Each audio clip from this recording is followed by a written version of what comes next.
உங்களை நன்றி செலுத்துகிறோம். தேவன் தாமே உங்கள் ஒவ்வொருவரையும் ஆசீர்வதிப்பாராக. இன்றைய தியானத்திற்காக நாம் வாசிக்கக்கூடிய வேத வசனங்கள் எபிரேயருக்கு எழுதின நிருபம் 10ஆம் அதிகாரம் 1 முதல் 3, பின்பு 14வது வசனம், பின்பு எபிரேயர் 6ஆம் அதிகாரம் 1 முதல் 3 வசனங்களை நாம் இப்பொழுது வாசிக்கப் போகிறோம். இன்று நம்முடைய செய்தியின் தலைப்பு பரிபூரணம், பெர்ஃபெக்ஷன் என்பதாக இருக்கிறது. இப்பொழுது நாம் வேத வசனங்களை வாசிக்கலாம். இப்படி இருக்க நியாயப்பிரமாணமானது வரப்போகிற நன்மைகளின் பொருளாயிராமல் அவைகளின் நிழலாய் மாத்திரம் இருக்கிறபடியால் வருஷந்தோறும் இடைவிடாமல் செலுத்தப்பட்டு வருகிற ஒரே விதமான பலிகளினாலே அவைகளை செலுத்த வருகிறவர்களை ஒரு காலம் பூரணப்படுத்த மாட்டாது. பூரணப்படுத்துமானால் ஆராதனை செய்கிறவர்கள் ஒரு தரம் சுத்தமாக்கப்பட்ட பின்பு இன்னும் பாவங்கள் உண்டென்று உணர்த்தும் மனசாட்சி அவர்களுக்கு இல்லாதிருப்பதினால் அந்த பலிகளை செலுத்துகிறது நிறுத்தப்படும் அல்லவா? அப்படி நிறுத்தப்படாதபடியால் பாவங்கள் உண்டென்று அவைகளினாலே வருஷந்தோறும் நினைவு கூறுதல் உண்டாயிருக்கிறது. 14ஆம் வசனம், ஏனெனில் பரிசுத்தமாக்கப்படுகிறவர்களை ஒரே பலியினாலே இவர் என்றென்றைக்கும் பூரணப்படுத்தியிருக்கிறார். 10வது வசனத்தை வாசித்துவிட்டு 10 நான் குறிப்பிடவில்லை. 10வது வசனமும் வாசிப்போம். இயேசு கிறிஸ்துவினுடைய சரீரம் ஒரே தரம் பலியிடப்பட்டதினாலே அந்த சித்தத்தின்படி நாம் பரிசுத்தமாக்கப்பட்டிருக்கிறோம். ஆமென். 14, ஏனெனில் பரிசுத்தமாக்கப்படுகிறவர்களை ஒரே பலியினாலே இவர் என்றென்றைக்கும் பூரணப்படுத்தியிருக்கிறார். ஆமென். எபிரேயருக்கு எழுதின நிருபம் 6ஆம் அதிகாரம் 1 முதல் 3 வசனங்களை நாம் யாராவது வாசிக்கலாம். எபிரேயர் 6ஆம் அதிகாரம் 1 முதல் 3. ஆகையால் கிறிஸ்துவை பற்றி சொல்லிய மூல உபதேச வசனங்களை நாம் விட்டு செத்த கிரிகளுக்கு நீங்களாகும் மனம் திரும்புதல், தேவன் பேரில் வைக்கும் விசுவாசம், ஞானஸ்தானம் கொடுக்கத்தக்க உபதேசங்களை, கைகளை வைக்குதல், மரித்தோரின் உயிர்த்தெழுதல், நித்திய நியாயந்தீர்ப்பு என்பவர்களாகிய அஸ்திபாரத்தை மறுபடியும் போடாமல் பூரணராகும்படி கடந்து போவோமாக. தேவனுக்கு சித்தமானால் இப்படியே செய்வோம். ஆமேன். வாசிக்கப்பட்ட வேதவசனங்களை கர்த்தர் தாமே ஆசீர்வதிப்பாராக. நாம் ஒரு பாடலை பாடி நாம் செய்திக்கு நேராக கடை சொல்லுவோம். பரிபூரணம் என்ற தலைப்பிலே இந்த செய்தியை நாம் கேட்க போகிறோம். அல்லேலூயா. ஆண்டவருக்கு மகிமை உண்டாகட்டும்.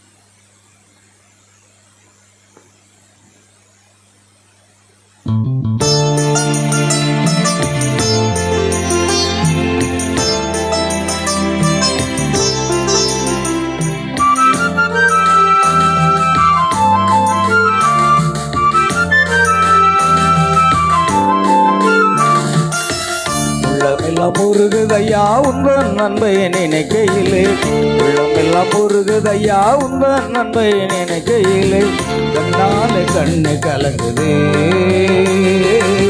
கர்த்தாவே உம்மை நினைக்குது. உள்ளமெல்லாம் முருகுதையா உந்தன் நன்மை நினைக்கையிலே, உள்ளமெல்லாம் முருகுதையா உந்தன் நன்மை நினைக்கையிலே, கண்ணால கண்ணு கலங்குது கர்த்தாவே உம்மை நினைக்குது. இந்த தள்ளு பூச்சிக்கும் நல்ல வாழ்க்கையை தந்தீரே, என்னை நல்லவனாக்கி அல்லையில் வைத்து கொண்டீரே. இந்த தள்ளு பூச்சிக்கும் நல்ல வாழ்க்கையை தந்தீரே, என்னை நல்லவனாக்கி அல்லையில் வைத்து கொண்டீரே.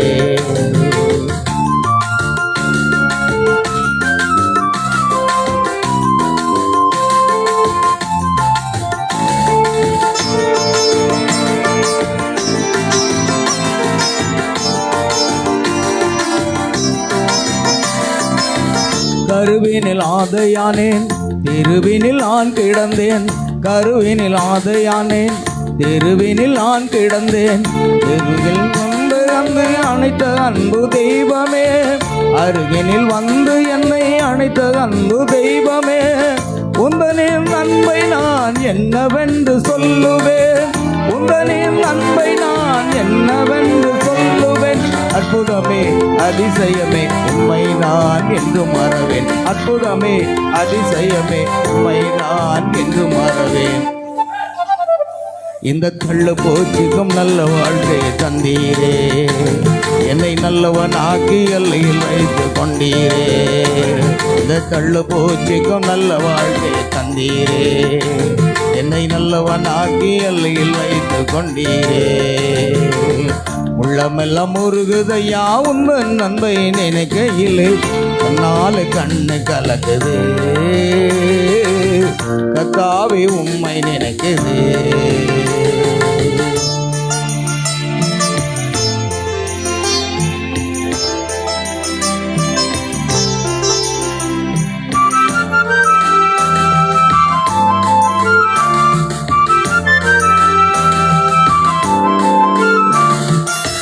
தேற்றிட ஒருவரில்லை, ஆற்றிட யாருமில்லை.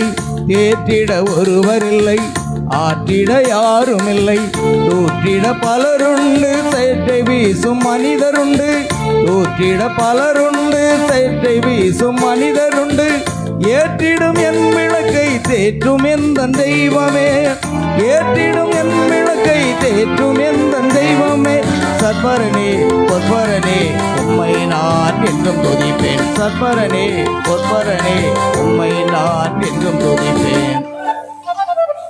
இந்த தள்ள போச்சிக்கும் நல்ல வாழ்க்கை தந்தீரே, என்னை அல்லவனாக்கி எல்லையில் வைத்து கொண்டீரே. இந்த தள்ள போச்சிக்கும் நல்ல வாழ்க்கை தந்தீரே, என்னை நல்லவனாக்கி எல்லையில் வைத்து கொண்டீரே.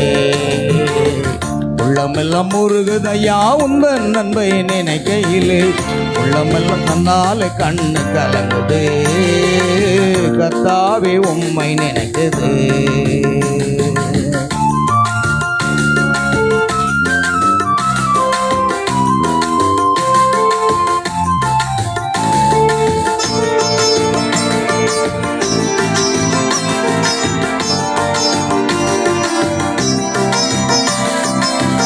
ஊரெல்லாம் சென்றிடுவேன் உந்த நாமம் பறைசாற்றுவேன்.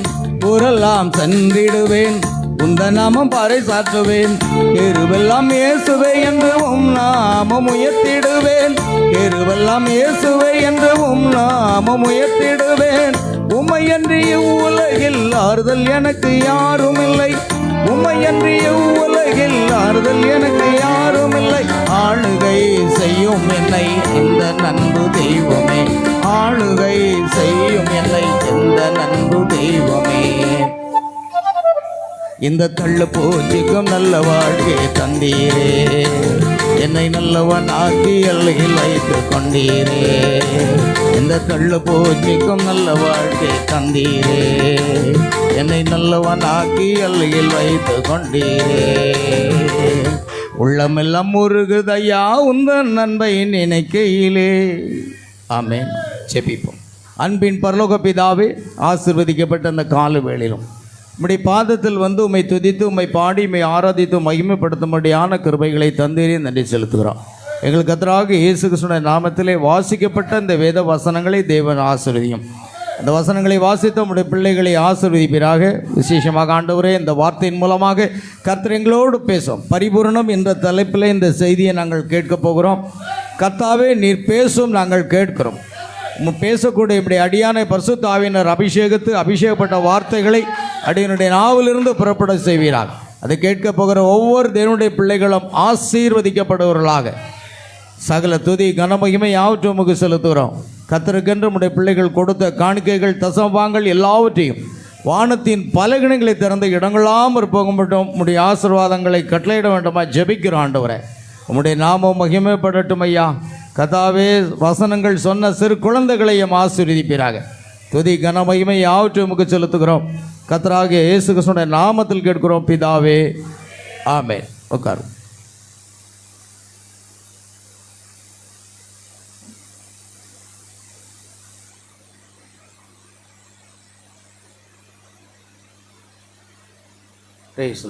அல்லேலூயா. உச்சமா இருக்கீங்களா?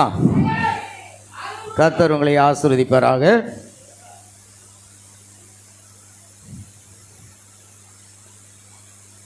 எபிரேயர் நிருபத்திலிருந்து நாம் வாசிக்க கேட்டோம். இன்று நம்முடைய செய்தியின் தலைப்பு என்ன அப்படின்னா பரிபூரணம். பரிபூரணம் என்றால் ஆங்கிலத்தில் பெர்ஃபெக்ஷன்.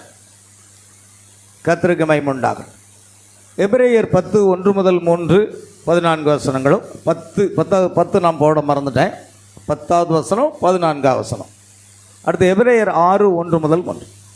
இப்படி இருக்கிற நியாயப்பிரமானது வரப்போகிற நன்மைகளின் பொருளாயிராமல் அவைகளின் நிழலாய் மாத்திரம் இருக்கிறபடியால் நாம் போதிக்கப்பட்டிருக்கிறோம். பழைய ஏற்பாடு நமக்கு என்னவா இருக்கிறது? நிழலாக இருக்கிறது என்று போதிக்கப்பட்டிருக்கிறோம்.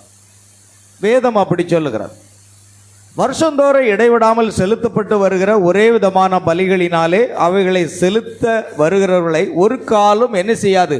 பூரணப்படுத்த மாட்டாது. பழைய ஏற்பாட்டின் காலத்திலே ஆடுகள் பலி செலுத்தினார்கள், மாடுகள் பலி செலுத்தினார்கள், புறாவை பலி செலுத்தினார்கள். ஆனால் எந்தவித ஒரு பலியுமே என்ன செய்யாது? நம்மை பூரணப்படுத்தாது. எப்பேற்பட்ட பலிகளை செலுத்தினாலும் அது எந்த ஒரு நபரையும் பூரணப்படுத்த முடியாது. ஏனென்றால் அங்கு வேத வசனம் என்ன சொல்கிறதுனா, எவனுடைய பாவங்கள் மூடப்பட்டதோ அவன் பாக்கியவான், எவனுடைய பாவங்களை கர்த்தர் எண்ணாது இருக்கிறாரோ அவன் பார்க்கணும். பாவங்கள் மூடப்பட்டதே தவிர கழுவப்படவில்லை. ஆமேன். பழைய ஏற்பாட்டில் ஆட்டுக்குட்டி பலி செலுத்தினாலும், மாடுகள் பலி செலுத்தினாலும், புறாவை பலி செலுத்தினாலும் பாவம் என்ன செய்யப்பட்டது? மூடப்பட்டது. மூடப்பட்டதுன்னா உங்களுக்கு தெரியும் இல்லையா? ஆமேன். நம்ம ஒரு கடிதமோ அல்லது எழுதுகிறோம், அதில் ஒரு தவறு நிகழ்ந்து விட்டால் ஒயிட்னர் அப்படின்னு சொல்லக்கூடிய அந்த வெள்ளை இங்கு கொண்டு மேலே அப்படியே பூசி விடுகிறோம். பூசிட்டோம்னா உள்ளே இருக்க தெரியாது, ஆனால் அது உள்ளே தான் இருக்கிறது. அதே போன்று தானே ஆடுகளோ மாடுகளோ எதை பலி செலுத்தினாலும் அது நம்முடைய பாவங்களை மூடினதை தவிர நம்ம நிற்கலை. இயேசு கிறிஸ்துவினுடைய இரத்தம் சகல பாவங்களை நீக்கி நம்மை சுத்திகரிக்கும். இயேசு கிறிஸ்துவினுடைய இரத்தம் மட்டும்தான் உலகத்தில் உள்ள எந்த மனிதனுடைய பாவத்தையும் நீக்கி போடும். ஆமேன். அதனால் பழைய ஏற்பாடு நமக்கு என்னவா இருக்கிறது? நிழலாக இருக்கிறபடியினால் வருஷந்தோறும் பலி செலுத்தினாலும்,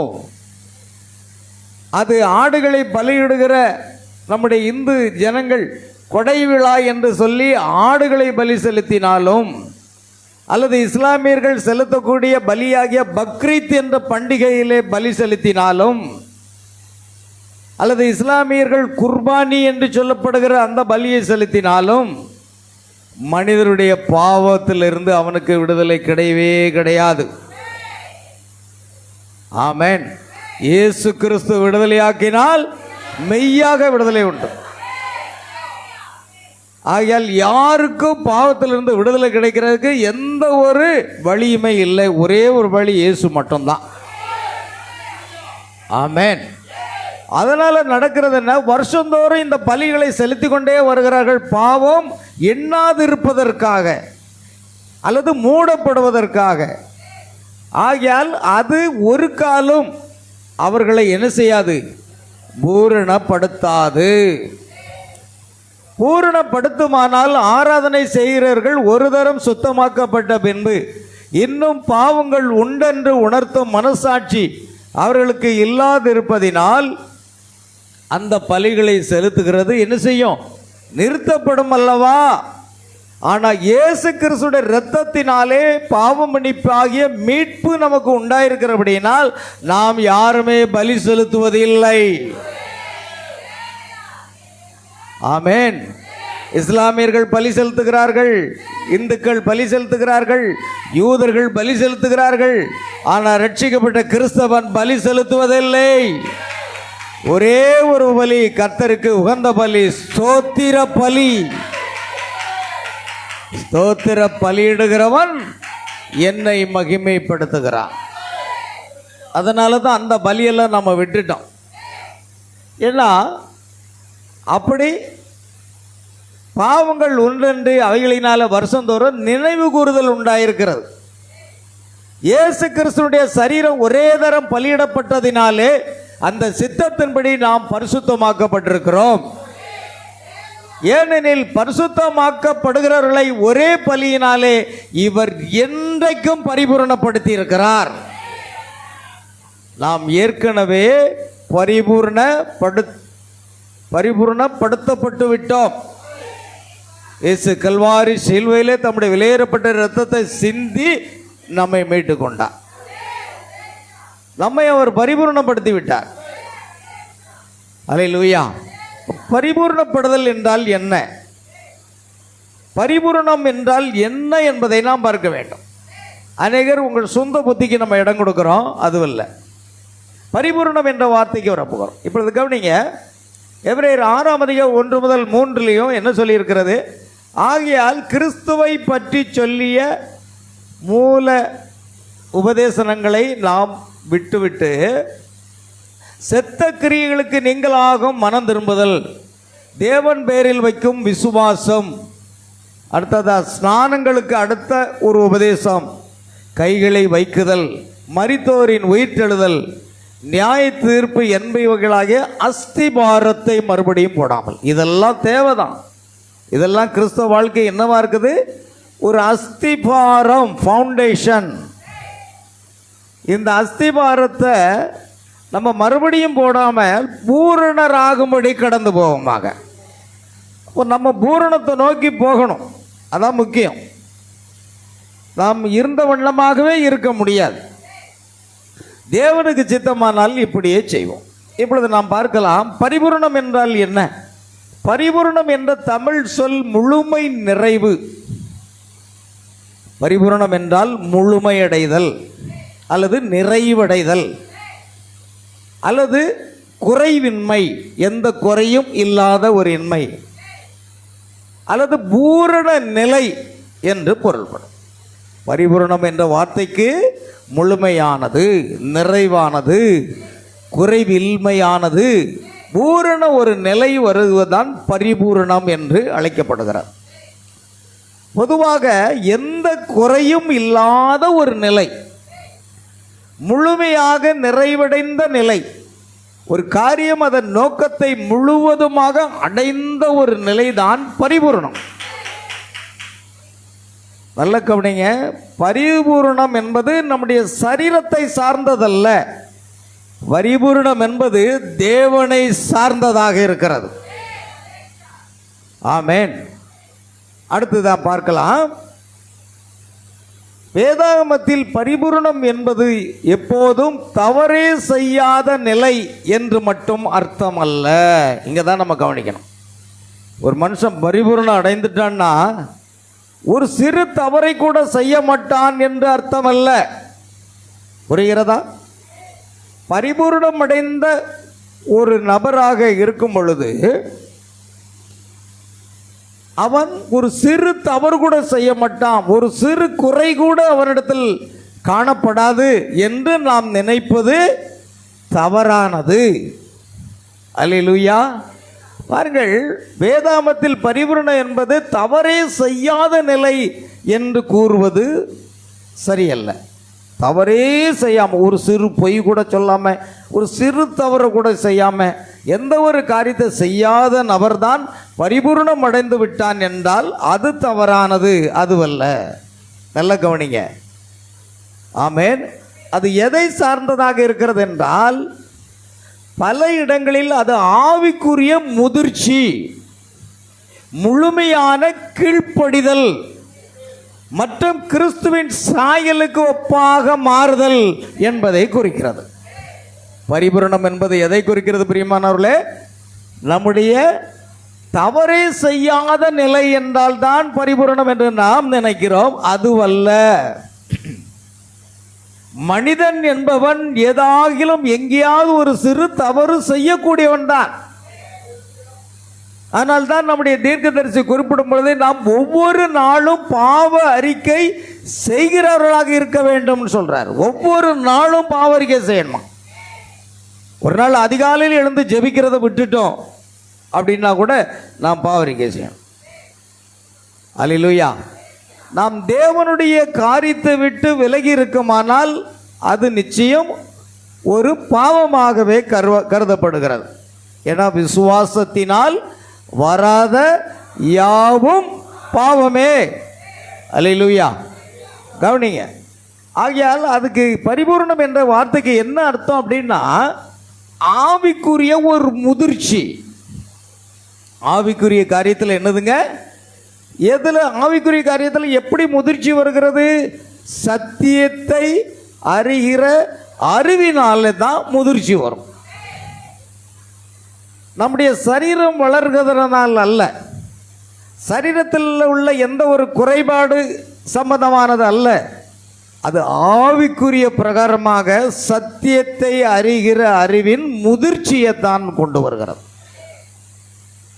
முழுமையான கீழ்ப்படிதல் என்னவாக இருந்தது? முழுமையான கீழ்ப்படிதல். ஆபிரகாமை குறித்து பார்க்கிறோம். ஆபிரகாம் தன்னுடைய மனைவியை சகோதரி என்று சொன்னதினாலே அபிமெலேக்கு அவளை தனக்கு மனைவியாக கொண்டு செல்வதற்கு முயற்சி செய்தான். கர்த்தரோ சொப்பனத்தில் அவனோடு பேசி அதை தடை செய்தான். அப்பொழுது கர்த்தரிடத்தில் அவன் சொல்லுகிறான், அபிமெலேக்கு கவனிங்க, கண்களை யாரும் மூடக்கூடாது, காலிலே கண்களை மூடக்கூடாது. ஆமென். நேரம் எங்க பாருங்க, யார் கண்ணை மூடுறீங்க, யார் திறக்கிறீங்க, யார் கண்ணை அசைக்கிறீங்க, எல்லாம் நான் கண்டுபிடிச்சிருவேன். ஆமென். ஏன்னா தேவனுடைய அபிஷேகத்தில், பிரசங்க இடத்துல இருக்கும்போது தேவனுடைய அபிஷேகத்தில் இருப்பேன். அல்லேலூயா. கவனிங்க, என்ன சொன்னோம்? நம்ம செய்தியை தடை வந்துடக்கூடாது. உங்கள் தூக்கம் செய்திக்கு தடை வந்துடும். நல்லா கவனிங்க, ஜெபத்தோடு வரணும். ஆகையால் ஆபிரகாம் சொன்னோம்,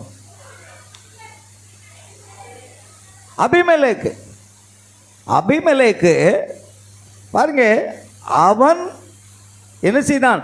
தன் சகோதரி என்று சொல்லவில்லையா? அவன் சகோதரி என்று சொன்னதனால்தானே அவளை எனக்கு மனைவியாக நான் கொள்ள நினைத்தேன். கர்த்தர் சொன்னார், நீ உத்தம இருதயத்தோடு அதை செய்தாய், அதனால் நீ பாவம் செய்யாதபடிக்கு நான் தடை செய்தேன் என்று கர்த்தர் சொன்னார். அப்போ இங்கே செய்தது, அபிமெலேக்கு உத்தம இருதயத்தோடு இருந்தான், ஆபிரகாமுக்கு உத்தம இருதயம் எங்கு காணப்படலை. ஒரு கோழையாக இருந்தான். அவன் என்னுடைய மனைவிதான் என்று அவன் சொல்லவில்லை. ஒருவேளை ஒரு நேரத்தில் அவளுக்கு உறவின் முறையில் சகோதரி தான், சகோதரியை திருமணத்துக்கு முன்பு. ஆனால் திருமணம் ஆன பிற்பாடு மனைவியாகி விடுகிறாள். அதனால அவன் அங்கே மறைத்தான். பாருங்கள், ஆபிரகாம் என் சொல்லுக்கு கீழ்ப்படிந்தபடியினால் நான் அவரை ஆசீர்வதிப்பேன் என்று சொன்னான். அவனுக்கு ஆவிக்குரிய முதிர்ச்சி இருந்தது. ஆனால் சரீரத்தினுடைய வாழ்க்கையில் ஒரு தவறு இருந்தது. தேவன் அதை பார்க்க மாட்டார். தேவன் என்ன செய்தார் தெரியுமா? நீ உத்தமிரத்தோடு செய்தாய் என்று அபிமெலேக்கை பார்த்து சொன்னாலும் ஆபிரகாமை எந்த விதத்திலையும் அவர் குறை சொல்லலை. ஏன்னா அவன் சத்தியத்திலே ஆவிக்குரிய முதிர்ச்சியை அவன் பெற்றவனாக இருந்தான். அவன் ஆவிக்குரிய முதிர்ச்சியை பெறல் அப்படின்னா, தன் சொந்த மகனை பலியிடு என்று சொன்னால் அவன் கீழ்ப்படிந்து அதை பலியிட சென்றான். அதுதான் ஆவிக்குரிய முதிர்ச்சி.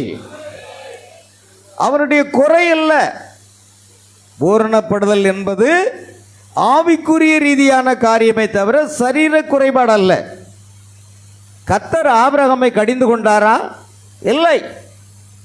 அவர் அபிமெலேக்கின் இடத்துல சொல்றாரு, நீயும் உன்னை சேர்ந்தவர்களும் சாகாமல் இருக்க வேண்டுமானால் நீ ஆபிரகாமிடத்தில் சென்று ஜெபம் செய் என்று கூறினார். தெரியுமா? இன்னைக்கு விசுவாசிகளுக்கு சத்தியம் தெரியாது. ஒருத்தர் குறை சொல்லிக்கிட்டே இருப்போம்.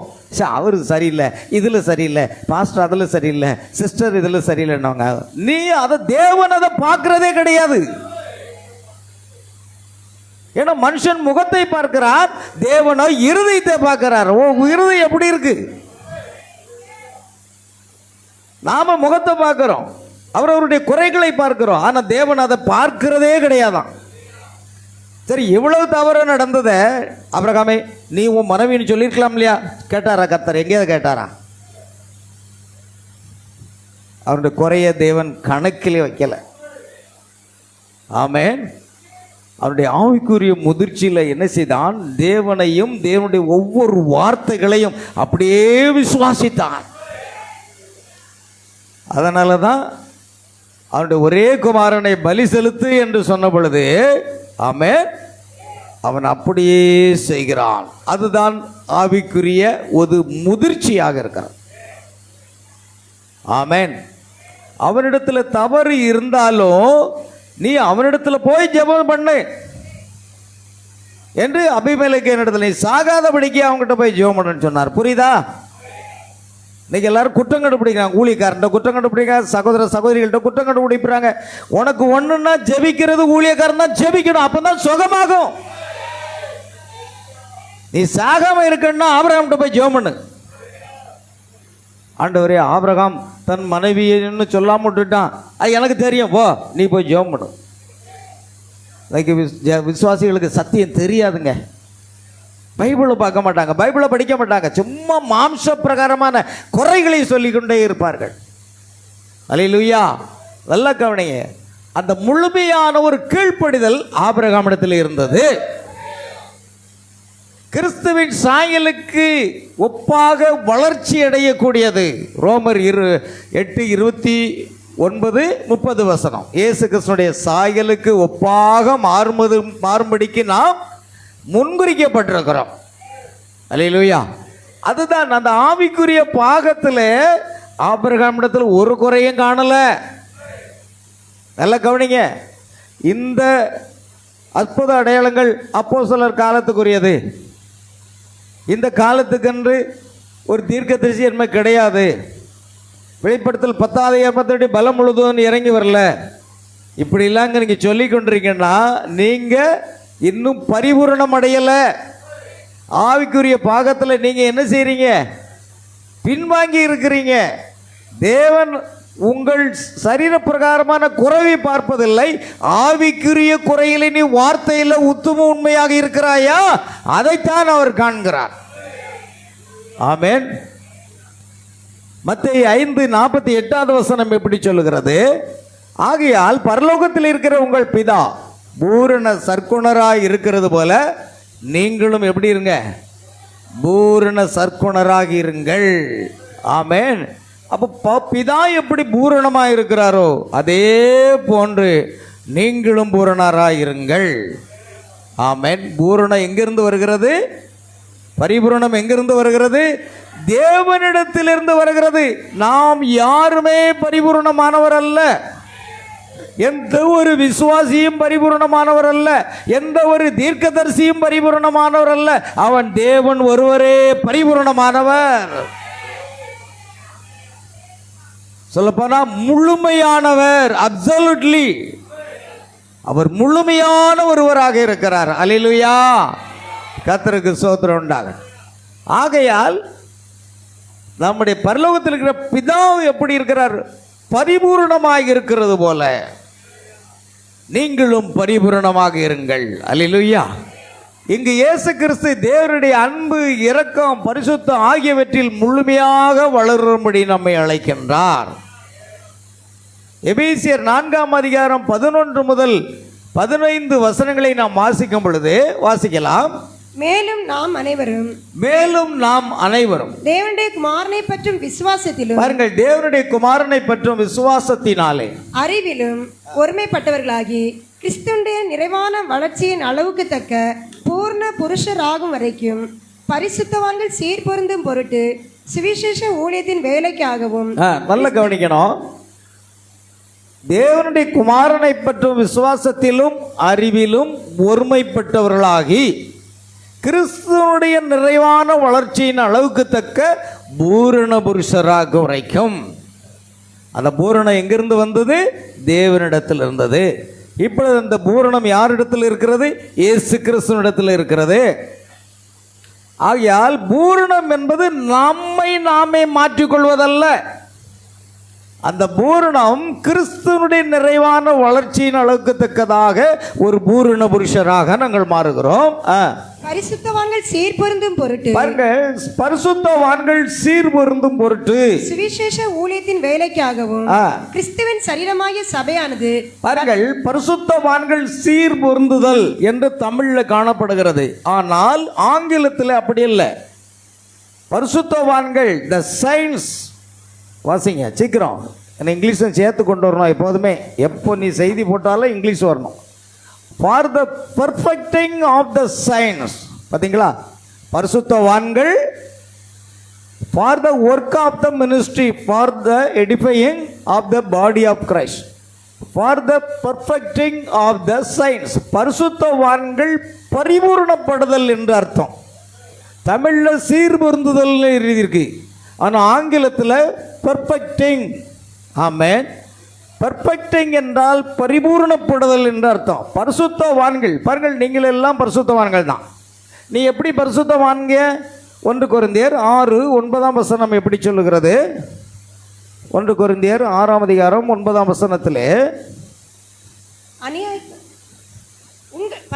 உங்களில் சிலர் இப்படிப்பட்டவர்களாய் இருந்தீர்கள். உங்களில் சிலர், அதுக்கு முந்தின வசனம், அநியாயக்காரர் தேவனுடைய ராஜ்யத்தை சுதந்திரிப்பதில்லை என்று அறியீர்களா? வஞ்சிக்கப்படாதிருங்கள். வேசி மார்க்கத்தாரும் விக்கிரக ஆராதனைக்காரரும் விபச்சாரக்காரரும் சுய புணர்ச்சிக்காரரும் ஆண் புணர்ச்சிக்காரரும் திருடரும் பொருளாசைக்காரரும் வெறியரும் உதாசீனரும் கொள்ளைக்காரரும் தேவனுடைய ராஜ்யத்தை சுதந்திரிப்பதில்லை. இல்லை. உங்களில் சிலர் இப்படிப்பட்டவர்களாய் பாருங்கள், உங்களில் சிலர் இப்படிப்பட்டவர்களாய் இருந்தீர்கள். ஆயினும் கர்த்தராகிய இயேசுவின் நாமத்தினாலும், பாருங்க, கர்த்தராகிய இயேசு கிறிஸ்துவின் நாமத்தினாலும் நமது தேவனுடைய ஆவியினாலும் தேவனுடைய பரிசுத்த ஆவியினாலும் கழுவப்பட்டீர்கள், பரிசுத்தமாக்கப்பட்டீர்கள், நீதிமான்களாக்கப்பட்டீர்கள். ஆமென். நாம் எதனாலே நீதிமான்களாக்கப்பட்டோம்? எதனாலே பரிசுத்தமாக்கப்பட்டோம்? ஆமென். பாருங்க, வேத வசனம் அப்படி சொல்கிறது. நீங்கள் இப்படிப்பட்டவர்களாய் இருந்தீர்கள், ஆயினும் கர்த்தராகிய இயேசுவின் நாமத்தினாலும், பிதா குமாரன் பரிசுத்தாவி பட்டப்பெயருடைய நாமம் அல்ல, கர்த்தராகிய இயேசு கிறிஸ்துவின் நாமத்தினாலும் நமது தேவனுடைய ஆவியினாலும் கழுவப்பட்டீர்கள், பரிசுத்தமாக்கப்பட்டீர்கள், நீதிமான்களாக்கப்பட்டீர்கள். அல்லேலூயா. நீதிமான் ஒருவனும் இல்லை, ஒருவனாகியும் இல்லை, எல்லாரும் பாவம் செய்து கெட்டு போனார்கள். அல்லேலூயா. கர்த்தருக்கு ஸ்தோத்திரம் உண்டாகட்டும். ஆமென். எல்லாரும் இங்கே பாருங்க, பைபிள் வாசிக்கிறவங்க மட்டும்தான் பைபிளை திறக்கணும். மற்ற அத்தனை பேரும் பைபிளை மூடிருங்க. நோட்டில் மட்டும் குறிப்பு எழுதணும். வாசிக்கிறவங்க மட்டும்தான் பைபிள் திறக்கணும். நல்ல கணக்கு. ஏன்னா பைபிள் இங்கே இருக்குது. பிறகு இதுக்கு அங்கே நோண்டுறீங்க? எழுதுங்க, டைரியில் மட்டும் எழுதிருங்க. வீட்டில் போய் வாசிக்கணும். எழுத்து மூடி வச்சுட்டு அடுத்த வாரம் வந்து திறக்கக்கூடாது. வீட்டில் போய் அதை எடுத்து பார்க்கணும், தியானிக்கணும். இல்லாமல் யாரும் குனியக்கூடாது. தலையை குனிந்தாலே நான் நம்ப மாட்டேன் அவங்கள. ஏன்னா ஒரு செய்தியை எடுக்கிறதுக்கு இரவு பகலை நாங்கள் எடுத்துகிட்டு வரோம். நீங்கள் வந்து தூங்கிட்டு போகணுமா? குனியவே கூடாது. நேரம் இங்கே பாருங்கள், பைபிள் இங்கே இருக்குது, செய்தி இங்கே இருக்குது. அல்லேலூயா. கவனிங்க. ஆகையால் கிறிஸ்துவனுடைய நிறைவான வளர்ச்சியின் அறிவுத்துக்கு பூரண புருஷராக வரைக்கும் பரிசுத்தவான்கள் சீர்பொருந்தும் பொருட்டு அங்கே என்ன எழுதியிருக்கிறது? For the perfecting of science, பரிசுத்தவான்கள் பரிபூரணம் அடையும் பொருட்டு. ஆமென்.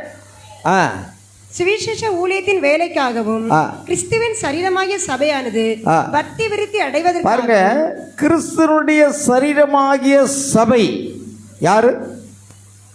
யாருங்க? நாம தான். இது என்ன ஆகணும்? பரிபூரணம் அடையணும். அதற்காக தேவன் சிலரை அப்போஸ்தலராக, தீர்க்கதரிசிகளாக, சுவிசேஷகராக, சிலரை மேய்ப்பராக, போதகராக ஏற்படுத்தி வைத்திருக்கிறார். அல்லேலூயா. அப்பொழுதுதான் நாம் பரிபூரணப்பட முடியும். சர்ச்சுக்கே போகாமல் இருந்துக்கிட்டு நான் வீட்டில் பைபிள் வாசிக்கிறேன், நான் செய்தியை கேட்குறேன் அப்படின்னா நீ ஒரு நாளும் பரிபூரணப்பட முடியாது. ஏன்னா தேவன் என்ன நியமம் வைத்திருக்கிறாரோ அந்த நியமத்துக்கு நீ கீழ்ப்படிந்தாகணும். பரிசுத்தவான்கள் பரிபூர்ணம் அடையணும்னா அப்போஸ்தலர், தீர்க்கதரிசி, சுவிசேஷகர், மேய்ப்பர், போதகரை தான் தேவன் வைத்திருக்கிறார். இவர்கள் மூலமாக தான் மணவாட்டி என்ன செய்ய முடியும்? பரிபூர்ணம் அடைய முடியும் என்பதுதான் தேவனுடைய காரியம். இல்லை நான் வீட்டில் செய்தி கேட்க நான் வீட்டில் இருந்து எல்லாம் பார்க்குறேன் அப்படின்னா எனக்கு நான் பதில் சொல்ல தெரியாது. நீ தேவனுடைய வார்த்தையை விட்டு என்ன செய்கிறாய்? தூரமாய் விலகி போய் கொண்டிருக்கிறாய். சரி, அடுத்ததாக கிறிஸ்துவின் நிறைவான வளர்ச்சியின் அழைக்கத்தக்க பூரண ஒரு புருஷனாக அல்லது பூரணமாகுதல். அடுத்ததாக இங்கு பரிபூரணம் என்பது கிறிஸ்துவில் ஆவிக்குரிய முதிர்ச்சியை அடைவதைத்தான் குறிக்கிறது. நல்ல கவனிங்க, பரிபூரணம் என்பது என்ன? கிறிஸ்துக்குள்ளாக ஆவிக்குரிய ஒரு முதிர்ச்சி, அதுக்கு தான் பரிபூரணம் அடைதல் என்று அர்த்தம். நம்மிடத்தில் இருக்கிற குறைகள் அல்ல, குறை என்பது இருக்குமானால் பரிபூரணம் அடையவில்லை என்று மட்டும் சொல்லிக்கூடக்கூடாது. ஆமென். சரீரத்தில் எல்லா மனிதரிடத்தில் என்ன இருக்கிறது? குறை இருக்கிறது. தேவனுடைய ஆவியானவர் வல்லமையாய் சிம்சோனை பயன்படுத்தினார், ஆனால் அவனிடத்தில் ஒரு குறை இருந்தது.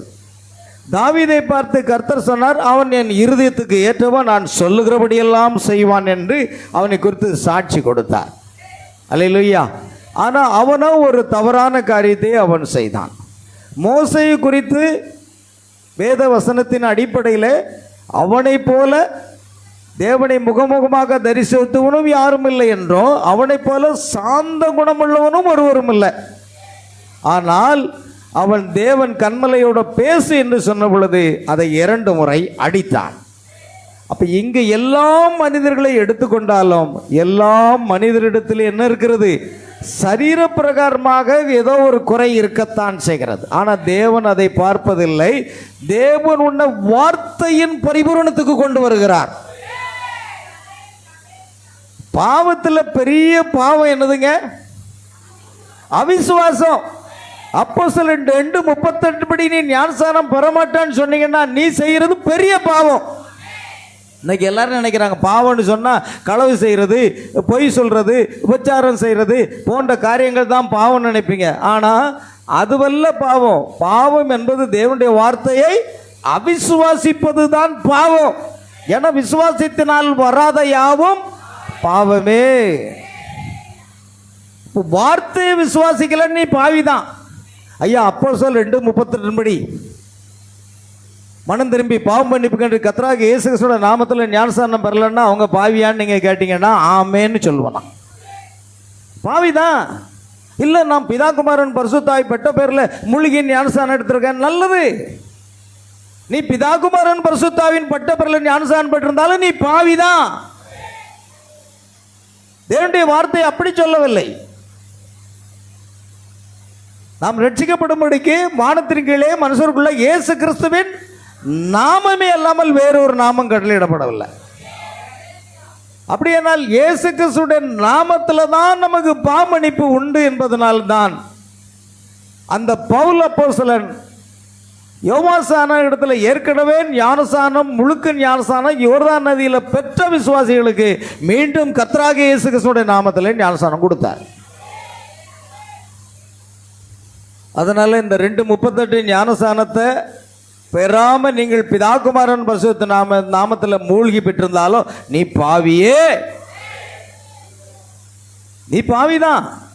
நீ நினைக்கிற நான் முழுக்க ஞானஸ்நானம் பெற்றுட்டேன், அதை செய்துட்டேன், இதை செய்தேன். இல்லை, தேவன் சொன்னதை செய்தியா? ஆமே. அங்கதான் தேவன் பார்க்கிற, அதுதான் பாவம். ஆமேன். மோசே இப்படி செய்தான், கன்மலை அடித்தான். தாவீது இப்படி செய்தார், சிம்சோன் அப்படி செய்தார், அவர் அப்படி செய்தார் என்று நீங்கள் குற்றை கண்டுபிடிப்பால் தேவன் அதை கணக்கில் எடுத்துக் கொள்ளுகிறதில்ல. அந்த வார்த்தையின் ஆவிக்குரிய பாகத்தில் நிறைவு இருக்கிறதா என்று தான் தேவன் பார்க்கிறார். புரியுதா உங்களுக்கு? ஆவிக்குரிய காரியத்தில் என்ன இருக்கணும்? நிறைய இருக்கணும். நீங்கள் எவ்வளவுதான் பரிசுத்தமாக வாழ்ந்து ஒரு பொய்யும் சொல்லாமல் ஒரு களவும் செய்யாமல் வேறு எந்தவித பாவமும் செய்யாமல் பரிசுத்தமாக வாழ்ந்தா கூட நீங்கள் பரலோகம் போக முடியாது. புரியுதா உங்களுக்கு? இல்லை, நாங்கள் நல்ல அதிகாலையில் ஜெபம் பண்ணுவேன், இரவு ஜெபம் பண்ணுவேன், குடும்ப ஜெபம் பண்ணுவேன், நல்ல பைபிள் வாசிப்பேன். இல்லை, ஆனால் இது எல்லாம் இருக்குது. ஆனால் ஆவிக்குரிய பாகத்தில் நீங்கள் இந்த மணி நேரத்துக்காக தேவனால் அனுப்பப்பட்ட தீர்க்கதரிசி அவருடைய செய்தியையும் இந்த மணி நேரத்தில் நிறைவேறிக்கொண்ட வார்த்தையின் பாகத்தை விசுவாசியாமல் இருப்பாயானால் நீ பாவியே. விசுவாசிக்கிறீங்களா? நாம் யாரையும் குறை சொல்லலை. என்ன தீர்க்கதரிசி இந்த நாட்களில் தேவனால் அனுப்பப்பட்ட ஒரு தீர்க்கதரிசி மல்கியா 4:5-6, வெளிப்படுத்தல் 10:6, ஆமென், மத்தேயு 17:10 எல்லா இடத்துலையும் அவரை குறித்து சொல்லி இருக்கிறது. ஆகையால் இங்கு பரிபூரணம் என்பது கிறிஸ்துவில் ஆவிக்குரிய முதிர்ச்சியை கொண்டு வருகிறது. நாம் என்ன நினைக்கிறோம்? பரிபூரணம் என்றால் நாம் பொய்யே சொல்லக்கூடாது, களவே செய்யக்கூடாது, சிறு தவறு கூட செய்யாமல் இருக்கிறதாம் பரிபூரணம் நினைக்கிறீங்கன்னா அதை அவங்க சிந்தையை விட்டு தூக்கி எறிஞ்சிருங்க. ஆமென்.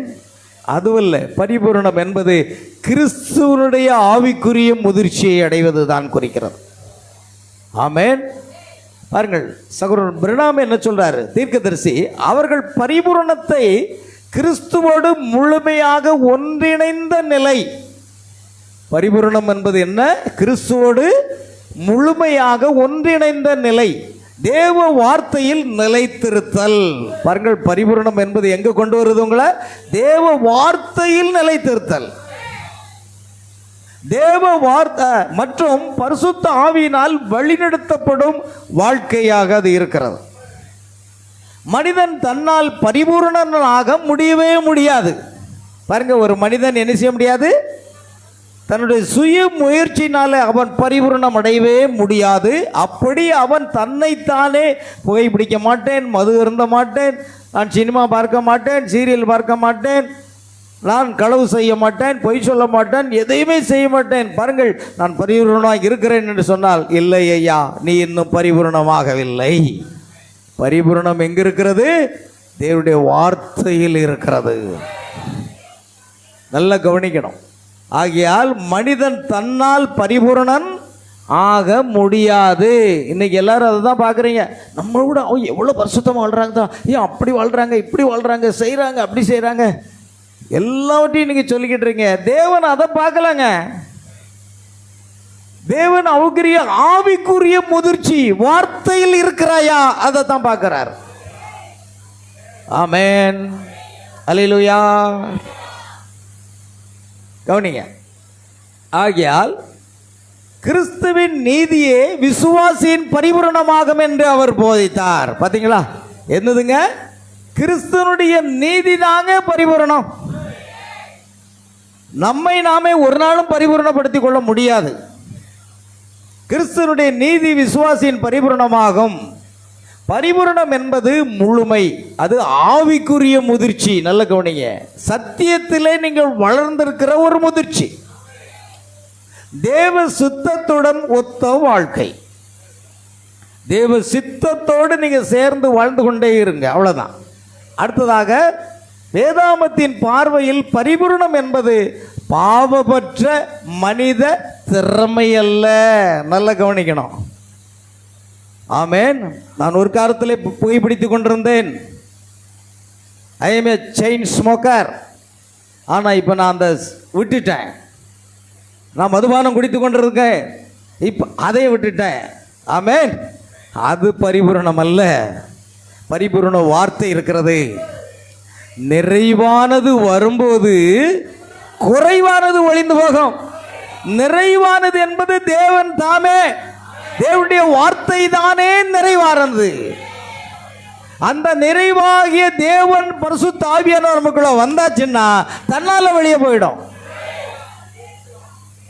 தீர்க்கதரிசி ஒரு முறை சொல்லுகிறார், அவருடைய சபைக்கு வந்த ஒரு சகோதரர் சொன்னாராம், ஐயா, நீங்கள் சொல்கிற பிரசங்கத்தெல்லாம் நான் விசுவாசிக்கிறேன், நான் மாத்திரம் அந்த புகைப்பிடிப்பதற்கு அடிமையாயிட்டேன்.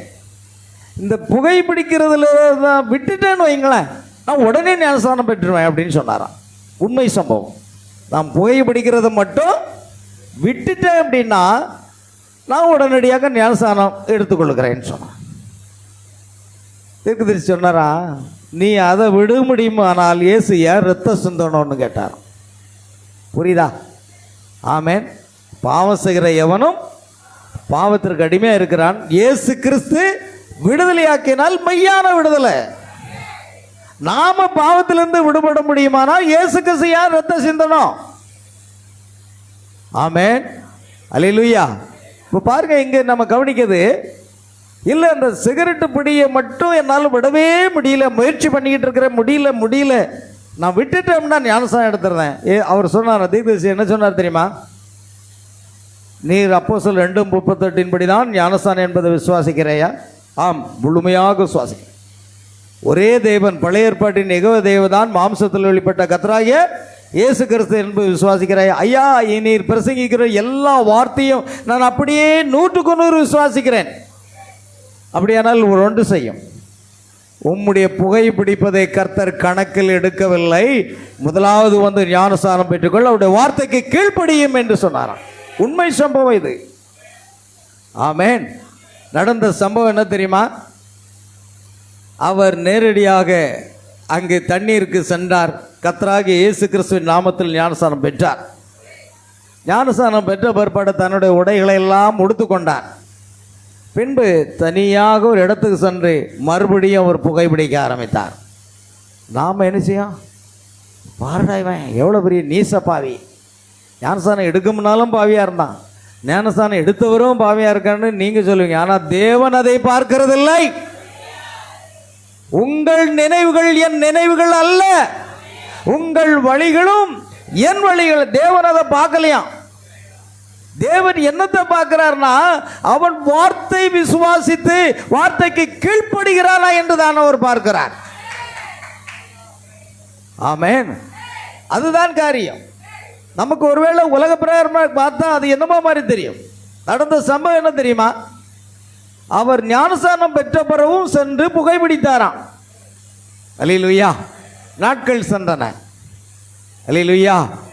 அப்புறமாக அவர் புகைப்பிடிப்பை கொஞ்சம் குறைத்தாரே தவிர முழுவதும் விட முடியல. அது புகைப்பிடிக்க ஒரு நேரம் ஆரம்பித்த பொழுது அவருடைய உள்ளான மனது அவரை என்ன செய்கிறது? அது குத்துகிறது. அப்படி அவர் புகைப்பிடிப்பதற்காக அந்த சிகரெட்டை எடுத்து வாயில் வைக்கும் பொழுது ஒரு விதமான கசப்பு அவருடைய வாயில் ஏற்பட்டதாம். அந்த வாயில வைக்கவே முடியாத அளவுக்கு ஒரு விதமான கசப்பு தன்மை வந்ததாம். அதை தூக்கி எறிந்தார். அன்றிலிருந்து அவர் புகைப்பிடிப்பதை முழுமையாக நிறுத்த முடிந்தது. நிறைவானது வரும் பொழுது குறைவானது ஓய்ந்து போம். நாம் யாரும் நிறைவுள்ளவர்கள் அல்ல. ஒருத்தருக்கு ஒருத்தர் நீங்க கடித்து பட்சித்தீர்களானால், குறை சொல்லி குற்றம் கண்டுபிடித்து கடித்து பட்சித்தீர்களானால் அழிந்து போவீர்கள் என்று வசனம் சொல்லுகிறது. நாம் அதை செய்யக்கூடாது. தீர்க்கதரிசி சொல்றார், உண்மையான ஒரு அன்பு இருக்குமானால் நீங்கள் அந்த நபருக்காக ஜெபியுங்கள் என்று தான் சொல்லுகிறார். அல்லேலூயா.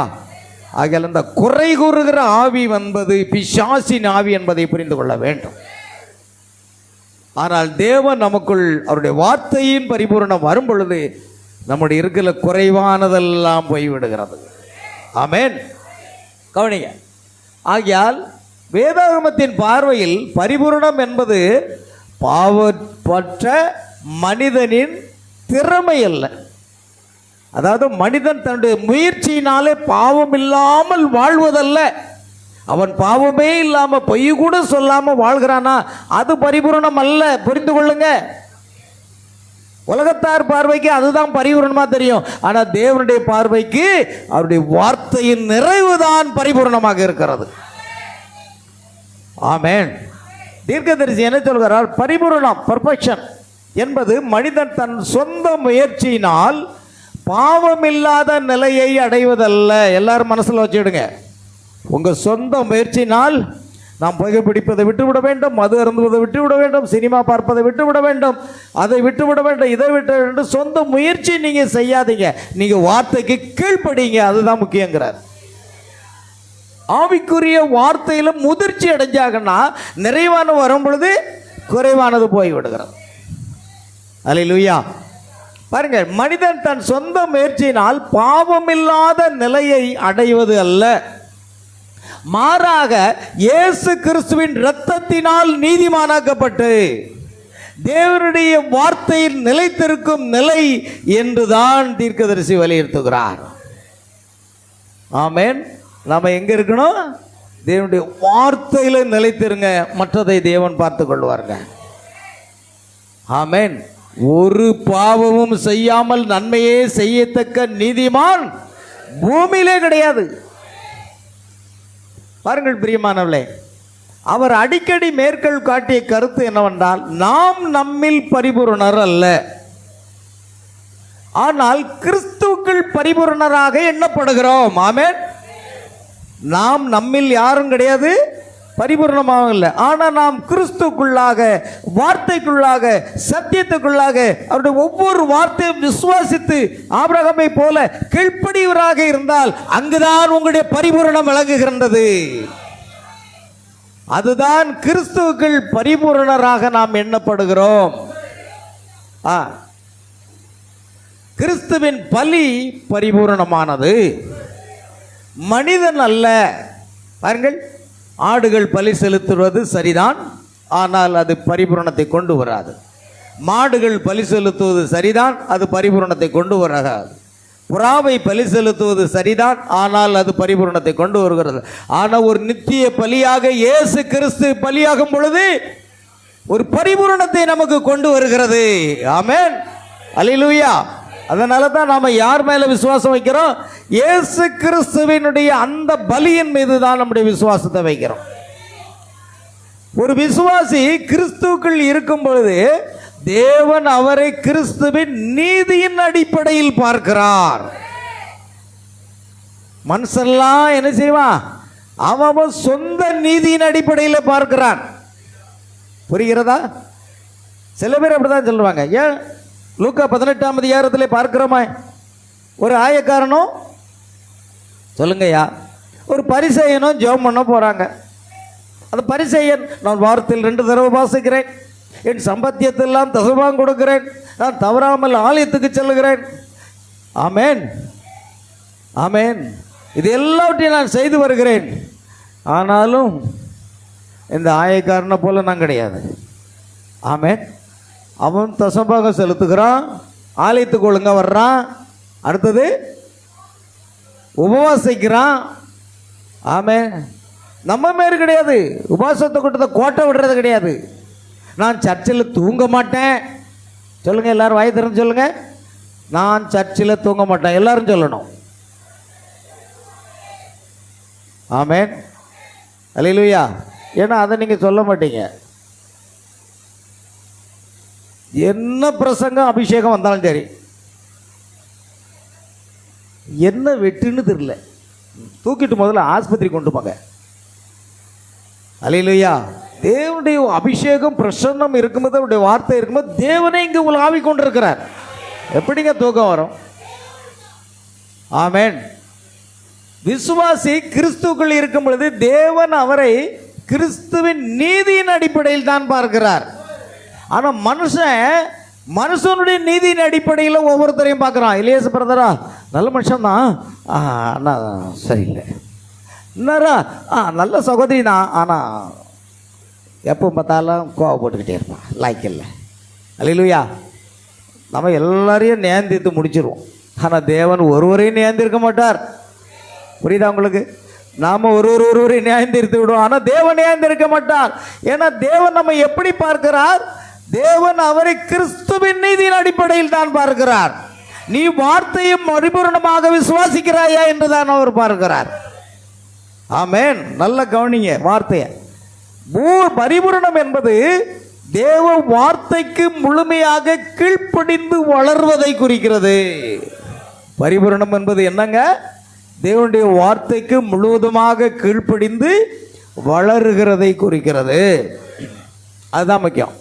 மணவாட்டி சபை இறுதி காலத்தில் வார்த்தையோடு ஒன்றாயிருந்து பரிபூர்ண நிலைக்கு வருவாள் என்று அவர் போயிட்டார். பார்த்தீங்களா? மணவாட்டி பரிபூர்ணமான நிலைக்கு வரணும்னா அவர் யாரோடு? வார்த்தையோடு ஒன்றாயிருந்து அந்த வார்த்தையின் மூலமாக பரிபூர்ண நிலைக்கு அவள் கொண்டு வரப்படுவாள். ஆமென், அல்லேலூயா. பாருங்கள், எபிரேயர் 10:14 ஒரே பலியினாலே பரிசுத்தமாக்கப்படுகிறவர்களை என்றென்றைக்கும் பரிபூர்ணப்படுத்தி இருக்கிறார். வாசிங்க எபிரேயர்.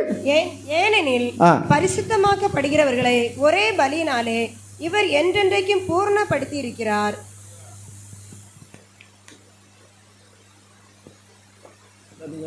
ஒரே பலியினாலே என்றென்றைக்கும் பூரணப்படுத்தி இருக்கிறார். பாருங்க, ஒரே பலியினாலே பரிசுத்தமாக்கப்படுகிறவர்களை என்றென்றைக்கும் பரிபூரணப்படுத்தி இருக்கிறார். ஆமென். இயேசு கிறிஸ்து நம்மை பரிபூரணப்படுத்துகிறாரே தவிர நாம் நம்மால் முழுவதுமாக முயற்சி செய்து பரிபூரணமாக முடியாது. புரியுதா உங்களுக்கு? அல்லேலூயா. அதுதான் மிக முக்கியமானது. சகோதரன் பிரணாம் என்ன சொல்றார்? அந்த வசனம் விசுவாசி கிறிஸ்துவின் பலியின் மூலம் தேவனுடைய பார்வையில் பரிபூர்ணமாக்கப்படுகிறார் என்பதை எடுத்து காட்டுகிறது. அப்போ ஒரு விசுவாசி பரிபூர்ணம் பார்க்கப்படுகிறது எதுல? கிறிஸ்துவனுடைய பலியின் மூலமாக. கிறிஸ்து நமக்காக கல்வாரி சிலுவையிலே பலியாகி தம்முடைய இரத்தத்தை சிந்துவதின் மூலமாக நம்மை அவர் என்ன செய்கிறார்? தேவனுடைய பார்வையில் பரிபூர்ணமாக்கப்படுகிறார் என்பது மிக முக்கியமானது. அப்ப நம்மை பரிபூர்ணப்படுத்துகிறது என்ன அப்படின்னா கிறிஸ்து தாமே. ஆமென். உங்கள் பிதா பூரணராய் இருக்கிறது போல நீங்களும் பரிபூரணமாய் இருங்கள். அவர் பூரணமாய் இருந்து நம்மை பூரணமாக்குகிறாரே தவிர பரிபூரணம் என்பது தேவனிடத்திலிருந்து மட்டுமே வருகிறது. அது கிறிஸ்துவனிடத்திலிருந்து மட்டுமே வருகிறது. அது மனிதனுடைய நீதி அல்ல. ஆமென். கவனிங்க, மகத்தான யுத்த வீரனாகிய தாவீது, ஆமென், தாவீது தெரிந்து கொள்ளுதலின் மூலம் அழைக்கப்பட்டிருந்தான். அவன் தெரிந்து கொள்ளப்பட்டு அழைக்கப்பட்டு அபிஷேகப்பட்டு ஸ்தானத்தில் பொருத்தப்பட்டிருந்தான். அவன் தேவனால் தெரிந்து கொள்ளப்பட்டு ராஜாவாக இருக்கும்படி ஆடு மேய்ப்பதிலிருந்து அழைக்கப்பட்டு அபிஷேகப்பட்டு ஸ்தானத்தில் பொருத்தப்பட்டிருந்தான். பாருங்கள், ஆபிரகாம், ஈசாக்கு, யாக்கோபு, யோசேப்பு. ஆபிரகாம் தெரிந்து கொள்ளப்படுதலில் வருகிறான். ஈசாக்கு நீதிமானாக்கப்படுதலில் வருகிறான். யாக்கோபு கிருபையினால வருகிறான். யோசேப்பு பரிபூரணத்துக்கு அடையாளமாக வருகிறான். நல்ல கவனிங்க, தேவன் ஆபிரகாமை எந்தவித நிபந்தனையுமின்றி அவனை அழைத்தாராம். ஆமென். ஆனால் ஈசாக்கு நீதிமானாக்கப்படுதல் என்ற காரியம். ஏன்னா ஈசாக்கு என்றால் என்ன? மன்னிக்கு, ஈசாக்கு என்பது என்னவா இருக்கிறது? நீதிமானாக்கப்படுதலுக்குள்ளாக கொண்டு வருகிறான். யாக்கோபு எத்தனை இருக்கிறான்? அவன் கிருபையினாலே ரட்சிக்கப்படுகிறான். நாம யார்தான்? எத்தர்கள். நாம் எல்லாரும் எத்தர்கள். எத்தர்கள் என்றால் என்ன அர்த்தம்? ஏமாற்றுபவர்கள். நான் யாரையுமே ஏமாத்தினது கிடையாதுங்க. ஏங்க, நீங்கள் தேவனையே ஏமாற்றிருக்கீங்க தெரியுமா? நீங்கள் மனுஷனை ஏமாத்தலை, யாரை ஏமாத்துறீங்க? ஒரு காரியத்தை தெரியுமா?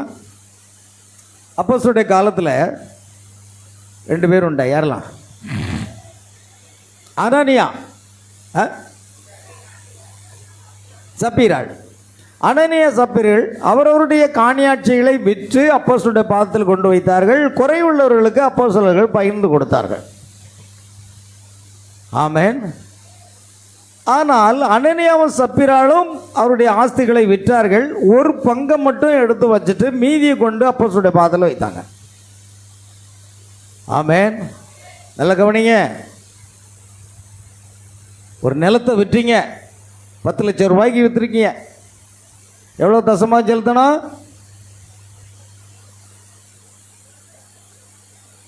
1 லட்சம். அப்படி தானே? இந்த 1 லட்சத்தை ஒரு 10,000 ரூபா மட்டும் வேற யாருக்காவது வச்சுட்டு மீதி கொண்டு வரலாமா? ஆமென். தசம பாகத்திலிருந்து ஒரு பைசா கூட குறையக்கூடாதுன்னு தீர்க்கதரிசி சொல்றார். தசம பாகம் என்றால் 10ல் 1. அதில் குறை இருந்தால் அது 10ல் 1 அல்ல. அது கர்த்தரை ஏமாற்றுறதுங்க. இப்போ 2 பேரும் விட்டுட்டு ஒரு பாகத்தை வச்சுட்டு மீதியை கொண்டு வந்தாங்க. பேதுரு கேட்குறாரு, நிலத்தை இவ்வளவுக்கு தான் விற்றீர்களா? நாங்கள் இவ்வளவுக்கு தான் விற்றோம். தேவனுடைய பணத்தை நீங்கள் வஞ்சித்து வைத்து விட்டு, ஒரு நல்ல வசனம் இல்லையா அது? இல்லையா? அப்போஸ்தலர் அதை விற்கும் முன்னே ஆ. அது உன்னுடையதாய் இருக்கவில்லையா? ஆ. அதை விற்ற பின்பும் ஆ. அதன் கிரயம் உன் வசத்தில் இருக்கவில்லையா? ஆ. நீ உன் இருதயத்திலே இப்படிப்பட்ட எண்ணம் கொண்டதென்ன? ஆ. நீ மனுஷரிடத்தில் அல்ல தேவனிடத்தில் பொய் சொன்னாய் என்றான். அனனியா இந்த வார்த்தைகளை கேட்கவே விழுந்து ஜீவனை விட்டான். பார்த்தீங்களா? அவன் என்ன பாவம் செய்தாங்க? கண்டுபிடிங்க, என்ன பாவம் செய்தான்? எங்க அனனியா சப்பீராலும் என்ன பாவம் செய்தாங்க? அவங்க நிலத்தை அவங்க விற்றாங்க. யாருடைய நிலமும் அபகரிக்கலை, அவங்களுடைய சொந்த நிலம். ஆனால் அதில் ஒரு பங்கை மட்டும் வச்சுட்டு மீதியை கொண்டு கொடுத்தீங்க. இதே தான் தசம பாகத்தில் ஒரு பைசா கூட குறையக்கூடாது ஆண்டவர் கொடுக்கறது. நான் தசம பாகத்தை கட்டாயப்படுத்தலை, அது உங்கள் விருப்பம். நீங்கள் தேவனுக்கு செலுத்தினாலும் சரி, செலுத்தாமல் போனாலும் சரி. செலுத்தினா தேவன் வானத்தின் பலன்களை திறந்து இடங்கொள்ளாமல் இருமகட்டும் ஆசீர்வதிப்பேன்னு சொல்கிறார். அவருடைய வார்த்தைக்கு கீழ்ப்படியது தான் ஆவிக்குரிய முதிர்ச்சி என்று பொருள்படும். பரிபூர்ணம் அதுதான். ஆமென். அப்போ தசம்பாகத்தில் நம்ம கொஞ்சம் ஒரு பைசா கூட நம்ம ஏமாற்ற விடும், அதோட அதிகமாக வைக்கலாம். சில பேர் இந்த மாதம் எனக்கு மாதம் தசம்பாகம் வந்து 108 ரூபா வருது அப்படின்னா அந்த 100 ரூபாயும் அந்த 8 ரூபா ஒவ்வொரு காயினாக கொண்டு 108 ரூபா கொண்டு வைப்பாங்க. ஏன் 110 வைக்கிறது, 120 வைக்கிறது? மனசு வராத. தேவன் ஆசீர்வதிக்கணுமா? 2 ரூபா கூட்டி வைக்கப்பட்டான் பிசினாரி. நான் பார்த்துருக்கேன், நிறைய பேர் பார்த்துருக்கேன். சில பேர் பார்ப்பேன் தசமாக்கு அவருக்குள்ள சில்லறை கிடக்கும். ஏன் ஒரு 50 ரூபா நோட்டை வச்சுட்டு போயேன், நீ டீ குடிக்கிற காசு தானே அது. அங்கே தான் தேவன் உன்னை ஆசீர்வதிக்க முடியாது. நல்லா ஞாபகம் வச்சு எடுங்க. இந்த தேவனுக்குன்னு ஒவ்வொரு ரூபா 2 ரூபாலாம் கணக்கு பண்ணி போட்டிங்கன்னா இந்த தசம்பாகம்னா அந்த 8 ரூபா தான் கொடுக்கணும்னு அவசியம் இல்லைங்க. அல்லேலூயா. அந்த 8 ரூபா 2 ரூபா சேர்த்து 10 ரூபாய்க்கு மனசு வராது. அது தவறு. அப்படி அல்ல. சம்பாகம் என்பது குறையக்கூடாதேக்க தவிர அதோட கூடுறதை பற்றி தவறே கிடையாது. அல்லேலூயா. அவனுக்கு கவனமாக இருக்கணும். பாருங்கள், நீங்கள் தேவனிடத்தில் அல்ல மனுஷனிடத்தில் பொய் சொன்னாய். மன்னிக்கும், மனுஷனிடத்தில் அல்ல தேவனிடத்தில் பொய் சொன்னாய். பாருங்க, அங்கே விழுந்து செத்தான். அறியாதபடி மனைவி வேகமாக போன வீட்டையா போனாங்கள, ரொம்ப நேரம் காணல, ரொம்ப நேரம் ஆச்சு, என்னன்னு தெரில, நீங்கள் ஊழியத்துக்கு போயிட்டாரா நம்ம தெரிலன்னு அந்த அம்மா ஓடிடுறாங்க. அல்லேலூயா. நிலத்தை இவ்வளவு தான் விற்றீங்களா? ஆமாம், அவ்வளோ தான் விற்றோம்.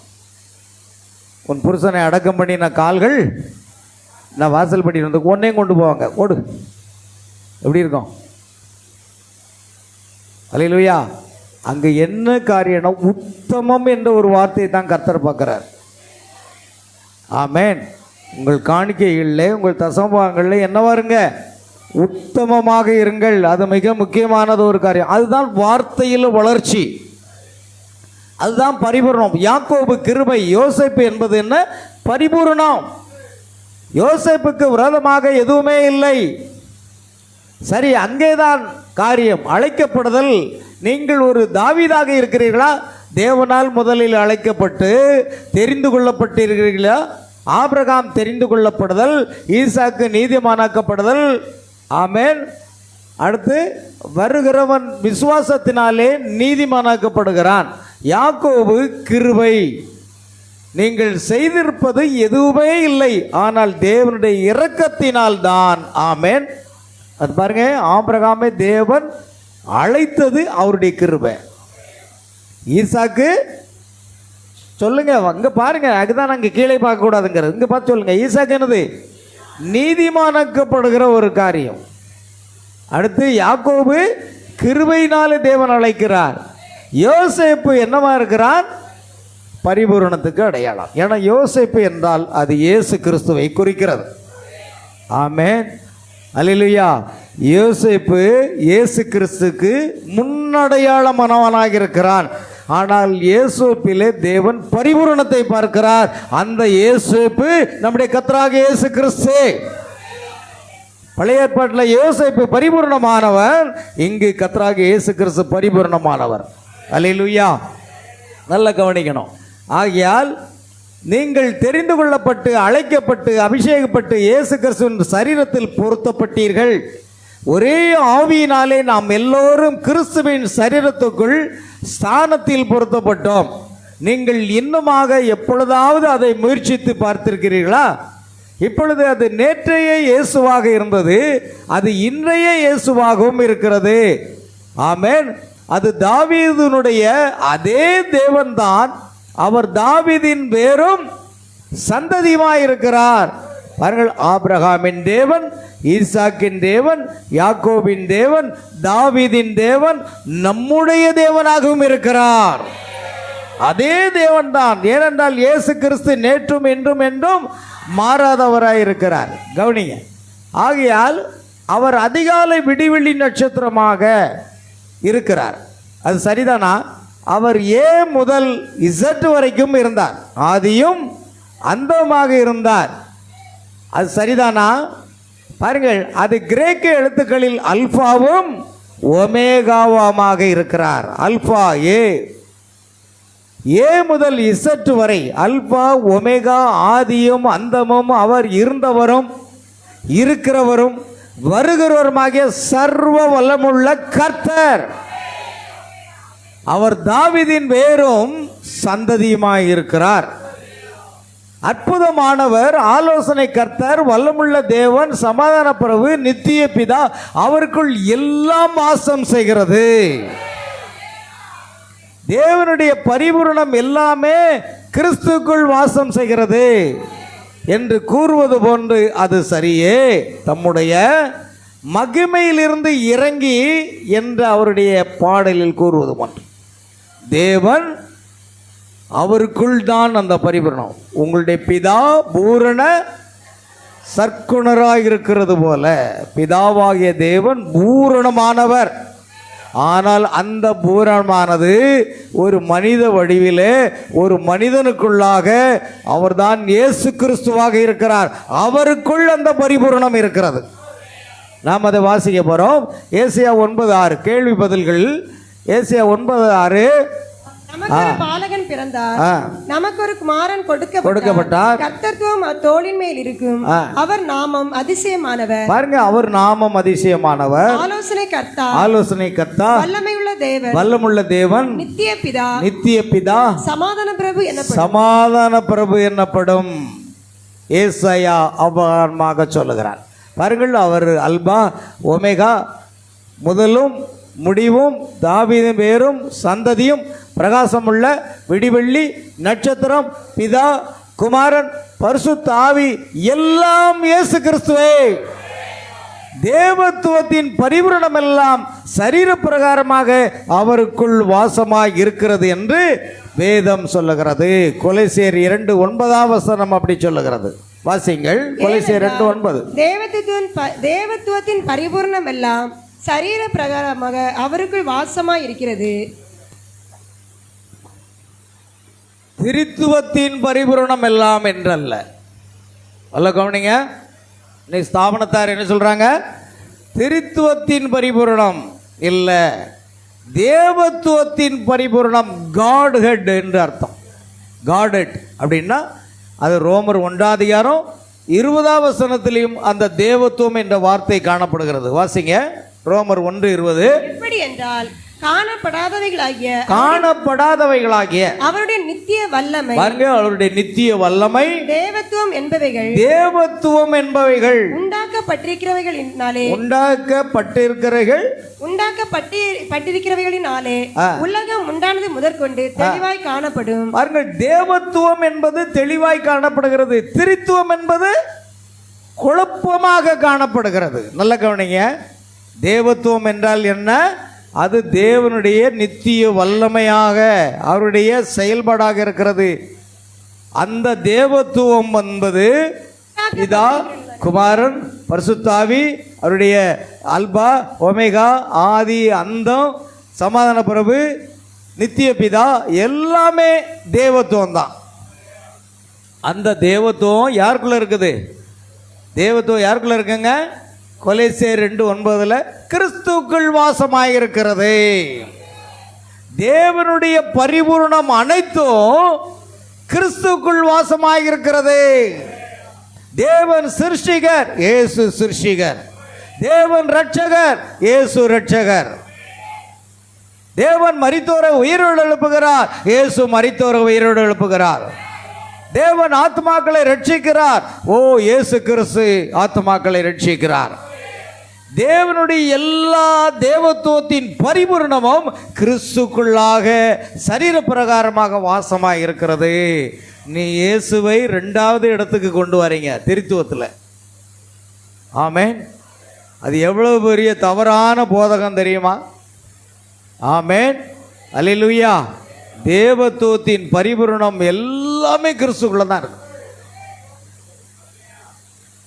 அந்த கிறிஸ்து இன்றைக்கு சபையிலே அவர் வருகிறார்.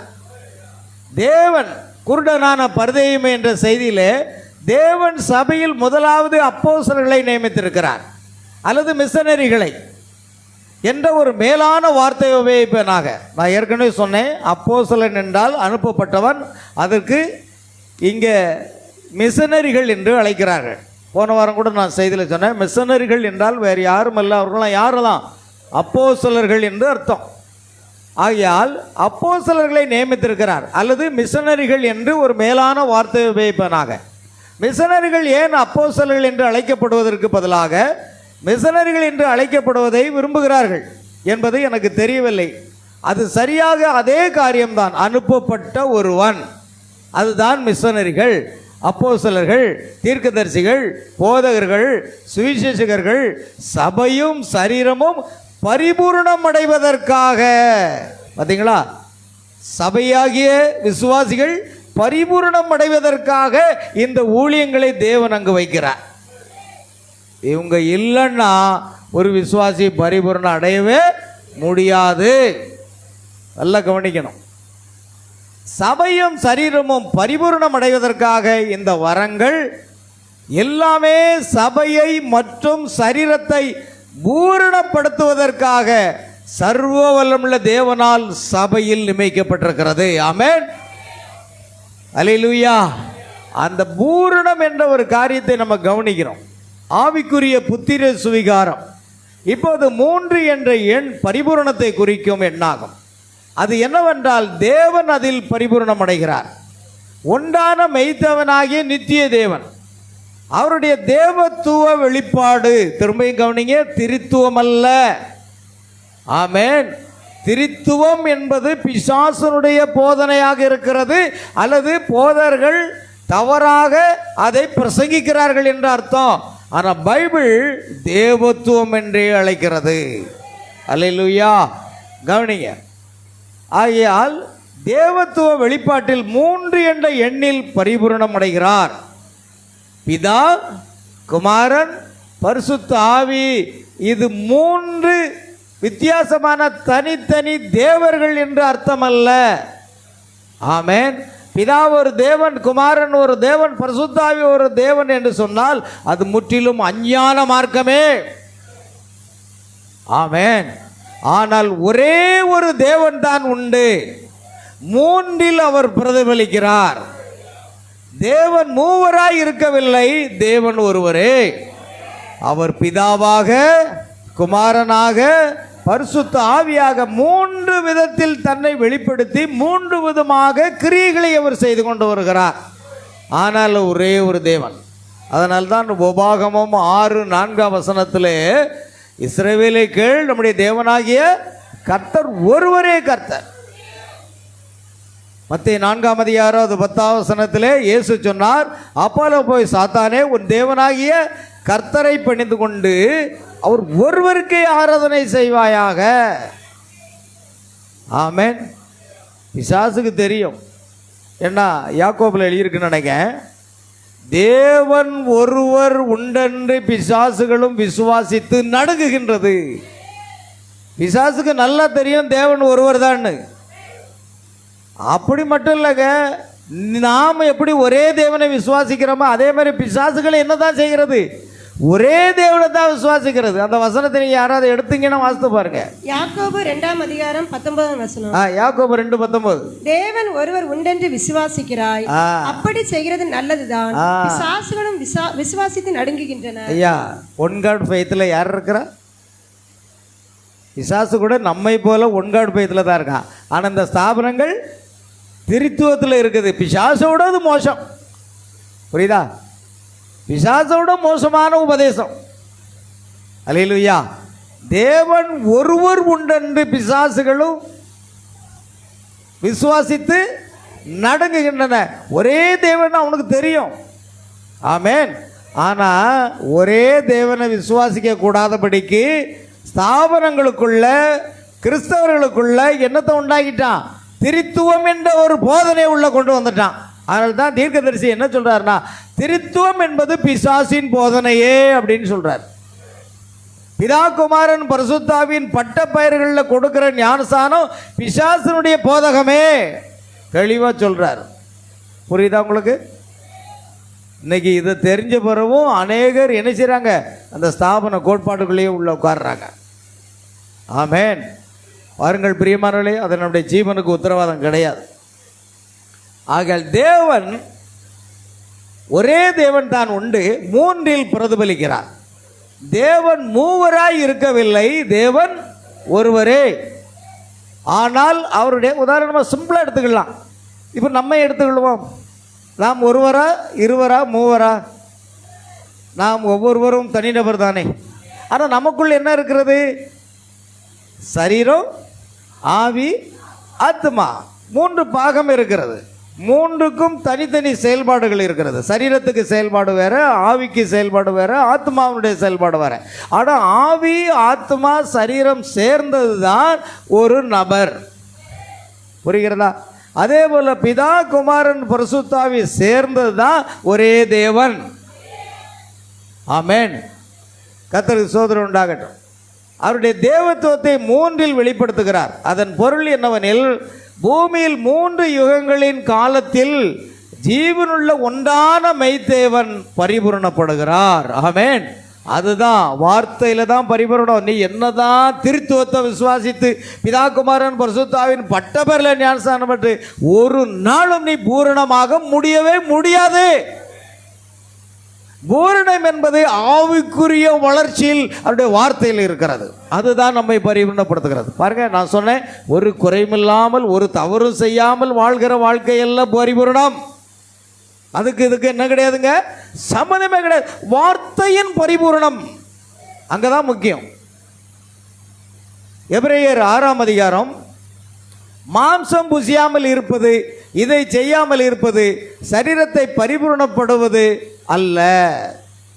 பாருங்க, ஒரு சரீரம் பரிபூரணப்படுவதுன்னா மாம்சம் புசியாமல் இருக்கிறதோ, அல்லது சரீரத்தை பரிபூர்ணப்படுத்துகிற ஒரு காரியமோ, அல்லது நான் செருப்பே அணியாமல் தான் நான் என்ன செய்வேன், நடப்பேன் என்பதோ, அல்லது நான் வாட்சே போட மாட்டேன். ஒரு ஊழியக்காரர் இருக்காரு, நான் செருப்பே போட மாட்டேன், நான் வாட்சே போட மாட்டேன்னாரு. கடைசியில் பிசாசு அவரை வேற ஒரு உபதேசத்துக்கு கொண்டு போயிடுச்சு. ஆமென். அத்தனை உங்களுக்கு புத்தி இல்லையா? இயேசு கிறிஸ்து பெல்ட் போட்டு செப்பல்லாம் போட்டிருந்தார் அவருடைய பாதரட்சைகளின் வாரை ஒழிப்பதற்கு. அப்போ அவர் எப்படிப்பட்ட செப்பல் போட்டிருந்தார்? சுற்றி ஒரு பெல்ட் போட்டிருந்தார். ஏன்னா நடனடையாக போகிறார், அப்பப்போ செப்பல் கலந்துடக்கூடாது இல்லையா?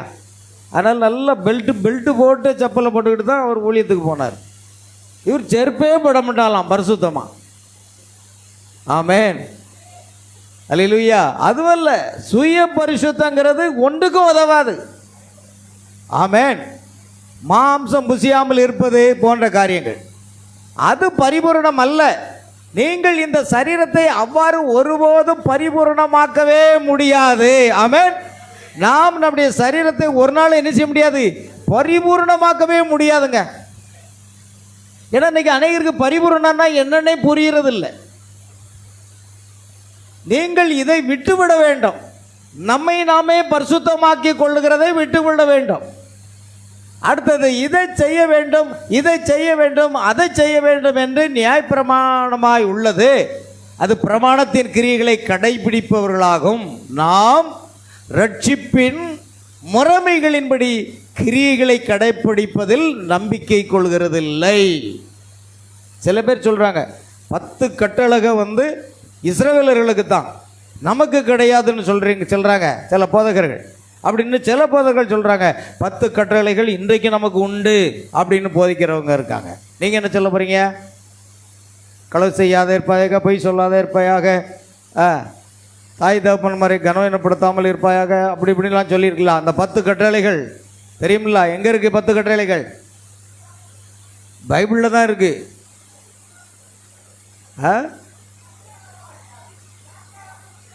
யாத்திராகமம் 3ஆம் அதிகாரம். சத்தமாக யாராவது ஒன்றா சொல்லும். 20ஆம் அதிகாரம், யாத்திராகம் 20ஆவது அதிகாரத்தில் இந்த 10 கட்டளைகளை சொல்கிறாரு. சரிங்க, இந்த 10 கட்டளைகளில் யூதர்களுக்கா அல்லது நமக்கா அல்லது யாருக்கு? கொஞ்சம் வாயை தரங்க.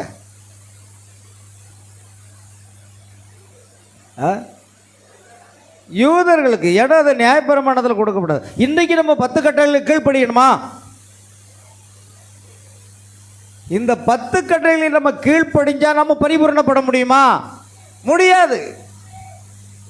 நியாயப்பிரமாண நீதி வேற, கிருபையின் நீதி வேற. தேவன் கிருபையினாலே நம்மை பார்க்கிறாரே தவிர நியாயப்பிரமாணத்தில் நம்ம பார்க்கறதில்ல.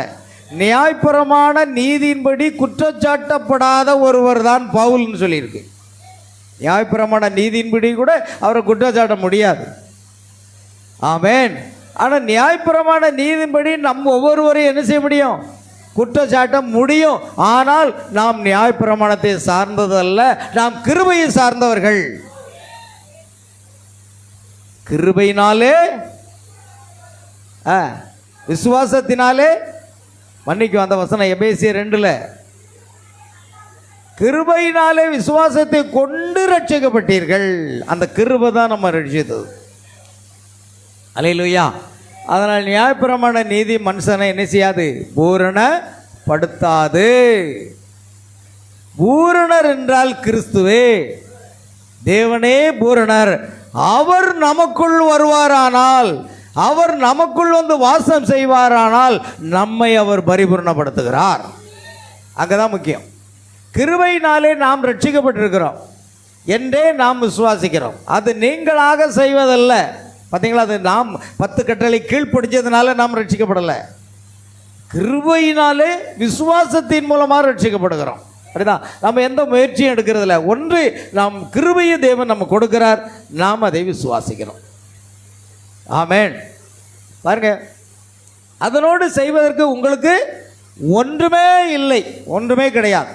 அதை செய்கிறது தேவனுடைய தெரிந்து கொள்ளுதலாக இருக்கிறது. கர்த்தர் எவர்களை முன்னறிந்தாரோ அவர்களை முன்குறித்திருக்கிறார். எவர்களை முன்குறித்தாரோ அவர்களை அழைத்திருக்கிறார். எவர்களை அழைத்தாரோ அவர்களை நீதிமான்களாக்கினார். எவர்களை நீதிமான்களாக்கினாரோ அவர்களை மகிமைப்படுத்தியும் இருக்கிறார். ரோமர் 8:29-30 அப்படி சொல்லுது. பாருங்க, எல்லாமே அவர் தான். நாம் செய்ய வேண்டியது கீழ்ப்படிவது மட்டும்தான். அல்லேலூயா. கர்த்தருக்கு ஸ்தோத்திரம் உண்டாகட்டும். ஆகையால் என் பிதா ஒருவனை எடுத்துக்கொள்ளாவிட்டில் ஒருவனை இடத்தில் வரமாட்டான். அது உண்மை. தேவனுடைய குமாரரும் குமாரித்திகளாய் இருக்கும்படிக்கு உலகத் தோற்றத்திற்கு முன்பே பிதாவானவர் முன்னறிந்து முன்குறித்தவர்களை பெற்றுக்கொள்ளவே இயேசு வந்தார். ஆமென். அல்லேலூயா. ஆகையால் விரும்புகிறவனாலும் அல்ல, ஓடுகிறவனாலும் அல்ல, இறங்குகிற தேவனாலே ஆகும். தேவனே அதை செய்கிறார். அல்லேலூயா. யாருங்க செய்கிறா? தேவனே இதை செய்கிறார், நாம் அல்ல. எந்த நீதியும் நம்மகிட்ட கிடையாது. ஆமென். எந்த ஒரு பரிசுத்தமும் கிடையாது. ஆனால் தேவனே அதை செய்கிறார். ஆமென். எனவே நீங்கள் தற்பெருமையாக பேச முடியாது. அது நீங்கள் செய்த ஒரு காரியம் அல்ல. தேவன் கிருபையினால் உங்களை ரட்சித்தார். நீங்கள் உங்களை ரட்சித்துக் கொள்ளவில்லை. நீங்கள் ஏதோ ஒன்றை செய்தால் அப்பொழுது நீங்கள் அதை குறித்து தற்பெருமையாக பேசலாம். ஆனால் உங்களுக்கு தற்பெருமையாக பேச ஒன்றுமே இல்லை. ஆமென். அது அவராகவே உள்ளது. ஆகையால் அவர் உங்களுக்கு தம்முடைய பிள்ளைகள் என்றென்றுமே இழக்கப்பட்டு போக முடியாது என்பதற்கான உறுதியை ஆணையிட்டு நிச்சய நம்பிக்கையை நமக்கு அளிக்கிறார். ஆமென். அந்த முன்குறிக்கப்பட்டவர்கள், தேவனே பிதாவே நீர் எனக்கு தந்தவர்களை ஒருவனையும் நான் இழந்து போகலை, உம்முடைய நாமத்தினால என்ன செய்தேன்? காத்து கொண்டேன்னு சொல்றார். அதுதான் அந்த முன்குறித்தல். அல்லேலூயா. பாருங்கள், நான் முடிக்க போகிற நேரம் நெருங்கி விட்டது. கவனிங்க, தீர்க்கதரிசியுடைய அந்த பரிபூரணம் என்ற ஒரு செய்தியில் அவர் சொல்றாரு, perfect faith. And exposition of the 7 church ages. இந்த 2 செய்தியில் அவர் சொல்கிறாரு. பிரசங்கத்தில் பரிபூரணம் 1963ஆம் ஆண்டு 25ஆம் தேதி ஆகஸ்ட் 25 பிரசங்கிக்கப்பட்ட செய்தி என்ன வருகிறதுனா, விசுவாசம் தேவனுடைய வார்த்தையில் முழுமையாக வருகிறது என்று போதித்தார். Perfect faith is to know that God will keep his word. அது அர்த்தம் என்ன? தேவன் தமது வார்த்தையை நிச்சயமாக நிறைவேற்றுவார் என்பதை அறிந்திருப்பது தான் பரிபூர்ணமான விசுவாசம். இப்போ புரிஞ்சிட்டா? ஒரு பரிபூர்ணமான விசுவாசத்தை நாம் பெறுவதற்கும் பரிபூர்ணம் அடைவதற்கும் ரெண்டுமே கிட்டத்தட்ட நெருக்கம் தான். ஒரு பரிபூர்ண விசுவாசம் என்பது என்ன? 4 செத்து போனவர்களை உயிரோடு எழுப்புறதும் அல்லது 4 குஷ்டரோகிகளை சுகப்படுத்துகிறது மட்டுமா பரிபூர்ண விசுவாசம்? அல்லேலூயா. ராத்திரி வீட்டில் ரொம்ப வேலையோ, ஆடு கட்டுறது மாடு கட்டுற வேலையா? எலியாஸ் பிரதர் உங்ககிட்ட தான் கேட்கேன். நானும் பார்த்துக்கிட்டே இருக்கேன். 1 மணி நேரம் தூக்கம்தான். அல்லேலூயா. தூங்குனீங்கன்னா பிரசன்னம் தடப்படும். ஆமென். அல்லேலூயா. கவனிங்க, தேவன் தமது வார்த்தையை நிச்சயமாக நிறைவேற்றுவார் என்பதுதான் பரிபூர்ண விசுவாசம்.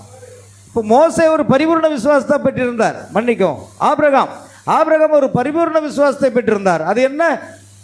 தேவன் கொடுத்த அந்த குழந்தையை தகன பலியாக பலியிட்டாலோ தேவன் அவனை மரித்தோரில் இருந்து உயிரோடு எழுப்ப வல்லவராயிருக்கிறார். அதுக்கு பேர் தான் இங்கே பரிபூர்ண விசுவாசம். தேவனுடைய வார்த்தையில் நீங்கள் விசுவாசம் கொண்டிருப்பீர்களானால் அதுதான் பரிபூர்ண விசுவாசம். இல்லை நீங்கள் ஒரு 4 பேரை உயிரோடு எழுப்பி காட்டுறதோ அல்லது மற்ற குஷ்டரோகிகளை சுகப்படுத்துறதோ அதுவல்ல பரிபூர்ண விசுவாசம். பரிபூர்ண விசுவாசம் என்பது பிரியமானவர்களே, தேவனுடைய வார்த்தையை தேவன் நிச்சயமாக நிறைவேற்றுவார் என்பதில் கொண்டிருக்கிற விசுவாசம். இந்த பிரசங்கத்தில் பரிபூர்ணம் என்பது மனித திறமையால் அடையப்படும் பாவமற்ற நிலை அல்ல. பாருங்க, அந்த பரிபூர்ணம் என்பது, பரிபூர்ண விசுவாசம் என்பது மனித திறமையால் அடையப்படும் பாவமற்ற நிலை அல்ல. அதாவது தவறே செய்யாத நிலையில் வரல. நல்லா புரிஞ்சுக்கிடுங்க.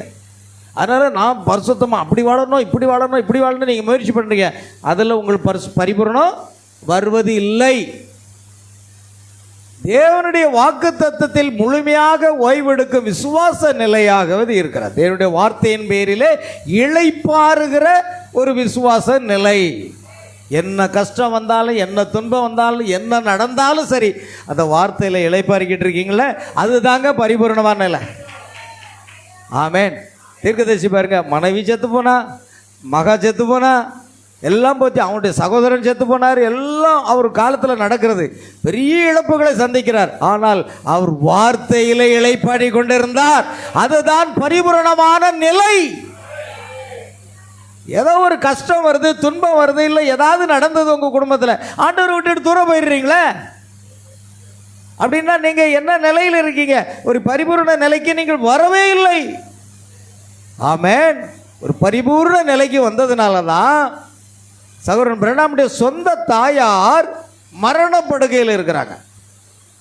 அந்த மரணப்படுக்கையில் உயிர் இப்பொழுது போகுமா அல்லது இன்னும் அடுத்த நிமிஷம் போகுமான்னு சொல்ல முடியாது. அந்த ஒரு பயங்கரமான கட்டத்தில் வந்துட்டாங்க. மரணத்தின் விளிம்பிக்கே வந்துட்டாங்க. சகோதரன் பிரணாம் பக்கத்தில் தாயை கவனித்து கொண்டு அவர் சோகமாக இருக்கிறார். ஆனாலும் இப்பொழுது அவர் சர்ச்சில் போய் அவர் வார்த்தை என்ன செய்யணும்? பிரசங்கிக்கணும். அவருடைய தாயார் சொன்னாங்களா, மகனே, இந்த எண்ணெய் குறித்து கவலைப்பட வேண்டாம், நான் போக ஆயத்தமாக இருக்கிறேன், நான் போக ஆயத்தமாக இருக்கேன். இங்கே ஒருத்தருக்கு ஒருத்தரை கட்டுப்பிடிச்சிட்டு அழுதுறதில்லை. நல்லா புரிஞ்சுக்கிடுங்க. உலகத்தை அன்றைக்கி ஒரு குடும்பத்தில் இழப்பு வந்துட்டு ஒருத்தர் யாராவது மரணம் அடைஞ்சிட்டாங்கன்னா ஒருத்தர் எக்கா எக்கா எக்கா, அவன் அங்கே இழுப்பா இவன் இங்கே இழுப்பா, எக்கா பக்கான்னுட்டு இழுத்து இழுத்து அழுது மண்டையை உடைச்சி. ஆமே. அல்லேலூயா. நல்லா கவனிங்க. இன்னைக்கு விசுவாசிகளும் உலகத்தார் போல தான் இருக்கிறாங்க. எங்க நம்முடைய காலங்கள் அவருடைய கருத்தில் இருக்குங்க. எப்போ போகணும்னு யாருக்கு தெரியுங்க? அவர் அழைக்கும் போது போக தான் செய்யணும். நீங்கள் அக்கா பக்கான்னுட்டு அங்கேயும் இங்கேயும் இழுத்தீங்கன்னா உயிர் திரும்ப வருமானு நான் கேட்க. கவலைப்படுகிறதுனால் எவன் தன் சரீர அளவில் ஒரு முழத்தை கூட்ட போகிறான். அதனால தான் நெகேமியா 18ஆம் அதிகாரம் 10ஆம் வசனம், கர்த்தருக்குள் மகிழ்ச்சியாக இருப்பதே உங்கள் பலன் என்று எழுதியிருக்கிறது. என்ன நடந்தாலும் சரி, நீங்கள் ஆண்டவருக்குள்ள மகிழ்ச்சியாக இருக்கிறீங்க, ஆராதனை விடாமல் இருக்கீங்களா, எப்பொழுது மேலே சந்தோஷமாக தேவனை ஆராதிக்கிறீங்களா? அவருடைய தாயார் சொன்னாங்க, நான் போக ஆயத்தமாக இருக்கிறேன். ஆமென், அல்லேலூயா. அந்த மரணத்தின் நேரத்தில் விட்டுட்டு போய் பிரசங்க இடத்துல போய் தேவனுடைய வார்த்தையை பிரசங்கிக்கிறார். அதுதாங்க பரிபூர்ணம் அடைந்த நிலை. புரியுதா? அதுதான் ஒரு பரிபூர்ணம் அடைந்த வானிலை. ஏன்னா தேவன் மரித்தோரை உயிரோடு எழுப்ப வல்லவர். இன்னைக்கு பரிபூர்ணத்துக்குள்ள நம்ம வந்திருக்கிறோமா? யாரோ எங்கள் மாமா இருக்கார்ல, ஆமாம், மாமாவுடைய சித்தப்பா இருக்கார்ல, ஆமாம், சித்தப்பாவுடைய மகன் இருக்கார்ல, ஆமாம், அவருடைய பேத்தி இருக்கார்ல, அவள் செத்து போகிறாளாம். அதனால தான் இன்றைக்கி ஆராதனைக்கு வர முடியல. யார்? மாமா, மாமாவுக்கு சித்தப்பா, சித்தப்பாவுடைய பேத்தி, பேத்தினுடைய மகா, அவள் செத்து போனதுக்கு இவருக்கு ஆராதனைக்கு போகலையா? என்னையா பிழைப்பு இதெல்லாம்? ஆமென். மரித்தோர் தங்கள் மரித்தோரை அடக்கம் பண்ணட்டும், நீ என்ன பின்பற்றி வா சொன்னதுக்கு தகப்பன அடக்கத்தை கூட விட்டுட்டு ஒருத்தன் பின்னால் போகிறான் பாருங்க, அவன் தாங்க பரிபூரணம் அடைந்த நிலை. புரியுதா உங்களுக்கு? இதுதான் வார்த்தையின் பரிபூரணம்.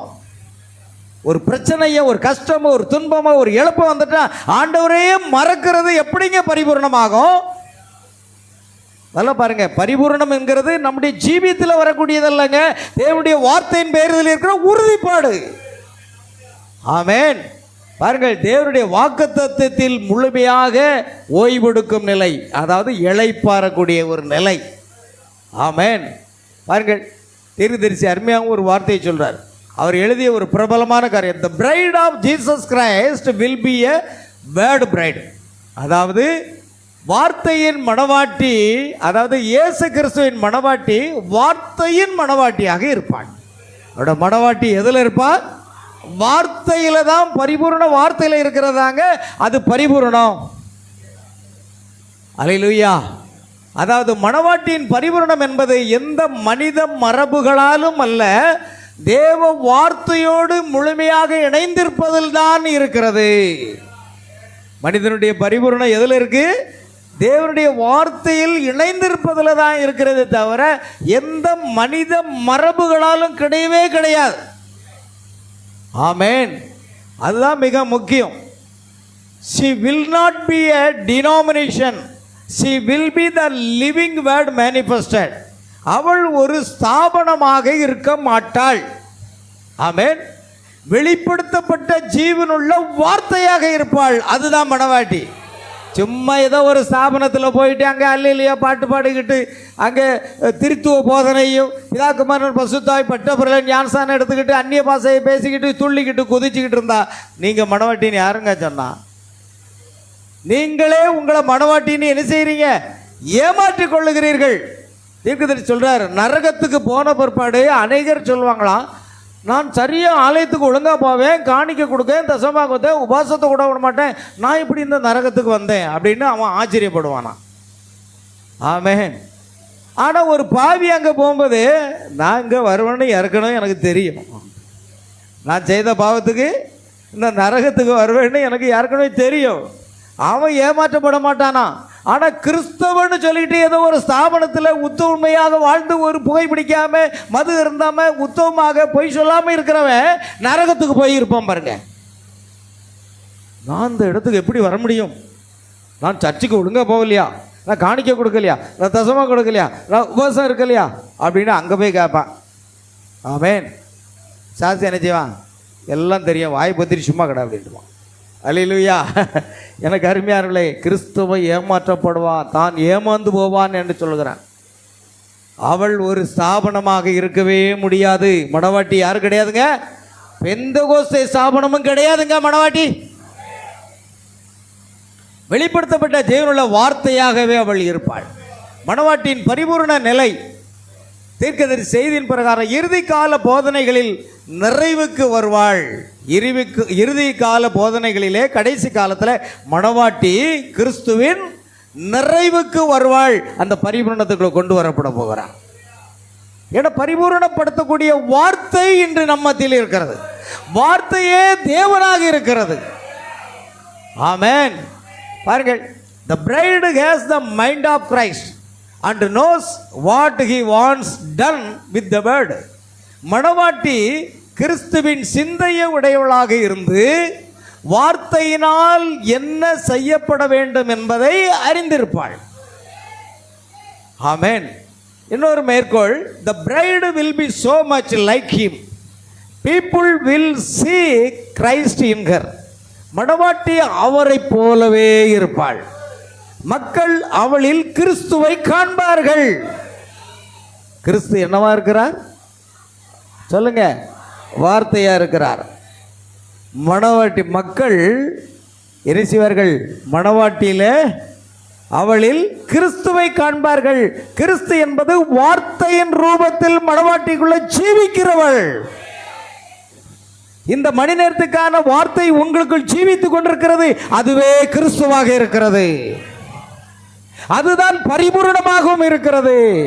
நாம் அல்ல, நம்முடைய நீதியின் கிரியின் நிமித்தம் நாம் ரட்சிக்கப்படாமல் தேவனுடைய கிருபையினாலே விசுவாசத்தை கொண்டு ரட்சிக்கப்பட்டோம். அப்படினால் கிறிஸ்து முழு வார்த்தையாக இன்றைக்கு வெளிப்படுத்தப்பட்ட வார்த்தையை நமக்குள் ஜீவிக்கிறாரா? அதுதானே உங்களுக்கு பரிபூரணத்தை கொண்டு வருகிறது. மணவாட்டி அவரை போலவே இருப்பாள், மக்கள் அவளில் கிறிஸ்துவை காண்பார்கள். அல்லேலூயா. பாருங்கள், ஆகையால் பரிபூரணம் என்பது பாவப்பற்ற மனித சாதனை அல்ல, கிறிஸ்துவின் இரத்தத்தினால் நீதிமானாக்கப்பட்ட நிலை, தேவ வார்த்தையில் முழுமையாக நிலைத்திருத்தல், கிறிஸ்துவின் சிந்தையை பெறுதல், மணவாட்டி வார்த்தையோடு ஒன்றாகுதல், பரிசுத்த ஆவியினால் வழிநடத்தப்படக்கூடிய முதிர்ச்சி. ஆமென். எபிரேயர் 10:14 தான் தீர்க்கதரிசி அடிக்கடி சுட்டு காட்டுவாராம். அது என்ன? For by one offering he hath perfected forever them that are sanctified. ஒரே பலியினாலே பரிசுத்தமாக்கப்படுகிறவர்களை என்றென்றைக்கும் பரிபூரணப்படுத்தி இருக்கிறார். ஆமென். அந்த இயேசு கிறிஸ்து என்ற ஒரே பலியினாலே மணவாட்டியே தேவன் நம்மை பரிபூரணப்படுத்தி விட்டார். சாத்தான் உங்களை என்ன குறை சொன்னாலும் கவலையப்படாதீங்க, திரும்பி பார்க்காதீங்க. ஆமென். கவனிங்க. ஆகையால் ஒரு விசுவாசியின் பரிபூரணம் மனித முயற்சியினால் வருவதல்ல, கிறிஸ்துவின் பரிபூரண பலியின் மூலமே நமக்கு வருகிறது. நம்முடைய பரிபூரணம் எதில் வருது? கிறிஸ்துவனுடைய பலியின் மூலமாக வருகிறது. ஆமென். அல்லேலூயா. பாருங்கள், எபேசியர் 4:13 நம்ம ஏற்கனவே பார்த்தோம். ஆகையால் நீங்கள் எபேசியர் 4:13 வாசிங்க சீக்கிரமா. அவர் சிலரை அப்போஸ்தலராகவும், சிலரை தீர்க்கதரிசிகளாகவும், சிலரை சுவிசேஷகராகவும், சிலரை மேய்ப்பராகவும் போதகராகவும் ஏற்படுத்தினார்.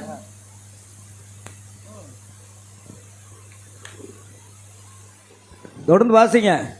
நாம் இனி குழந்தைகளாய் இராமல், நாம இன்னும் குழந்தைகளாய் இராமல், மனுஷருடைய சூதும் மனுஷனுடைய சூதும் வஞ்சிக்கிறதற்கு எதுவான தந்திரமுள்ள போதகமாகிய பலவித காற்றினாலே அலைகளை போல அடிபட்டு அலைகிறவர்களாய் இராமல், அநேகரை போல அடிபட்டு அலைகிறவர்களாய் இராமல், அன்புடன் சத்தியத்தை கைக்கொண்டு தலையாகிய கிறிஸ்துக்கள் எல்லாவற்றிலேயும் நாம் வளர்கிறவர்களா இருக்கும்படியாக அந்த வளர்ந்து பூரணத்தை அடைவோம். ஆமென். நான் பார்த்தேன், இனிமேல் நாம அஸ்திபாரத்தை மறுபடியும் போடாமல் பூரணராகும்படி கடந்து போவோமாக. நம்முடைய பூரணம் எதில் வருகிறது? அன்பினால் சத்தியத்தை கை கொண்டு அதன் மூலமாக வளர்ச்சி அடை வருகிறோமே, அதுதான் பரிபூரணமாக இருக்கிறது. அது மனிதனுடைய முயற்சியினாலோ திறமையினாலோ கல்வியினாலோ ஞானத்தினாலோ பரிசுத்தத்தினாலோ ஒன்றுமில்லை என்பதை புரிந்து கொள்ளுங்கள். அல்லேலூயா. நாம் முடிப்போம் பிரியமானவர்களே. ஆகையால் பரிபூர்ண விசுவாசம், பரிபூர்ண தேவனுடைய வார்த்தையின் மேல் முழுமையான ஒரு நம்பிக்கை. விசுவாசம் என்பது தேவனுடைய வார்த்தையை கேட்பதினால் வருகிறது. ஆமென். அல்லேலூயா. கர்த்தருக்கு மகிமை உண்டாகட்டும். முடிஞ்சிச்சா? சரி. விசுவாசம் என்பது எதனால் வருகிறது? ரோமர் 10:17 தேவனுடைய வார்த்தையை கேட்பதினாலே. அதை பார்த்தீங்கன்னா தேவனுடைய வார்த்தையை கேட்கிறதுனாலே அந்த பரிபூரணம் நமக்குள்ள வருகிறது. ஆகையால் தேவன் பரிபூரணமானவர். உங்களுடைய பிதா பூரண சற்குணராக இருக்கிறது போல நீங்களும் பூரண சற்குணர்.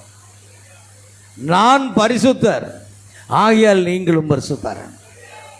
அவர் பரிபூரணமான தேவன் தன்னை முழுவதுமாக கிறிஸ்துக்குள் வாசமாயிருந்தார். தேவத்துவத்தின் பரிபூரணமெல்லாம் கிறிஸ்துக்குள்ளாக வாசமாயிருந்தது. முழு பரிபூரணமும் கிறிஸ்துக்குள்ள.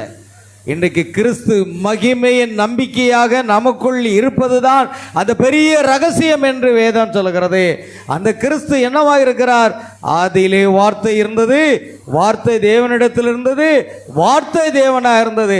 அந்த வார்த்தை மாமிசமாகி கிருபையினாலும் சத்தியத்தினாலும் நிறைந்தவராய் நம்மோடு வாசம் செய்தார். இன்றைக்கு அவர் நமக்குள் வாசம் செய்து கொண்டிருக்கிறார். ஆகையால் பரிபூரணம் என்பது அது தேவனுடையது. நாம் ஒரு காலம் பரிபூரணம் அடைய முடியாது. தேவன் நமக்குள் வாழ்வாரானால், வசிப்பாரானால், அவருடைய வார்த்தை முழுவதுமாக வெளிப்படுத்தப்பட்ட வார்த்தை நமக்குள் முழுவதுமாக இருந்தால், நீங்கள் பரிபூரணனாக இருக்கிறீர்கள். ஏனென்றால் அவருடைய மாம்சமாகிய சரீரமாகிய ஒரே பலியினாலே நீங்கள் பூரணப்படுத்தப்பட்டீர்கள். கர்த்தர் உங்களை ஆசீர்வதிப்பார். யாவரும் எழுந்திருப்போம். கடைசியாக, பிரியமான தேவனுடைய பிள்ளை, பரிபூரணம் என்பதின் உண்மைத்துவத்தை அறியும்படி தேவன் கிருபை செய்தார். பரிபூரணம் என்பது நம்மால் உண்டாகிறதல்ல, அது தேவன் தாமே. தேவன் தாமே பரிபூரணனாக இருக்கிறார். அல்லேலூயா. கர்த்தருக்கு ஸ்தோத்திரம் உண்டாகட்டும். தேவனே உம்முடைய நாமம் மகிமைப்படட்டும். அல்லேலூயா. தேவாதி தேவனாக இயேசு கிறிஸ்துவின் நாமத்துக்கு மகிமை ஆண்டவரே. நன்றியோடு உம்மை துதிக்கிறோம், நன்றியோடு உம்மை துதிக்கிறோம். எல்லாரும் சேர்ந்து நாம் கடைசியாக ஒரு பாடல் பாடுவோம். கிறிஸ்து நமக்குள்ளாக வார்த்தையின் ரூபத்தில் இருக்கிறார். வார்த்தை தான் பரிபூரணமானது. சடங்காச்சாரங்கள் பரிபூரணமானதல்ல, சாபன போதகங்கள் பரிபூரணமானதல்ல. இந்த மணி நேரத்துக்காக வெளிப்படுத்தப்பட்ட அந்த வார்த்தை என்னவாக இருக்கிறது என்றால் பரிபூரணமாக இருக்கிறது. அல்லேலூயா. ஆகையால் பிரியமான தேவனுடைய பிள்ளைகளே, அந்த பரிபூர்ணமான வார்த்தை நமக்குள் இருப்பதற்காக கர்த்தருக்கு ஸ்தோத்திரம் உண்டாகட்டும். நாம் கடைசியாக ஒரு பாடலை பாடுவோம். பிரியமானவர்களே, பாடி நாம் நிறைவு செய்வோமாக. ஆமேன். ஆண்டவரே ஸ்தோத்திரம். பரிபூரணம் என்பதை நீங்கள் புரிந்து கொண்டீர்கள். ஆமேன். அல்லேலூயா. கர்த்தருக்கு ஸ்தோத்திரம்.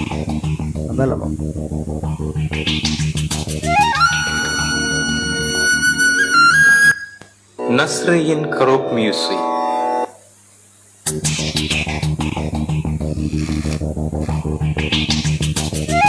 எல்லாரும் சேர்ந்து பாடுவோம்.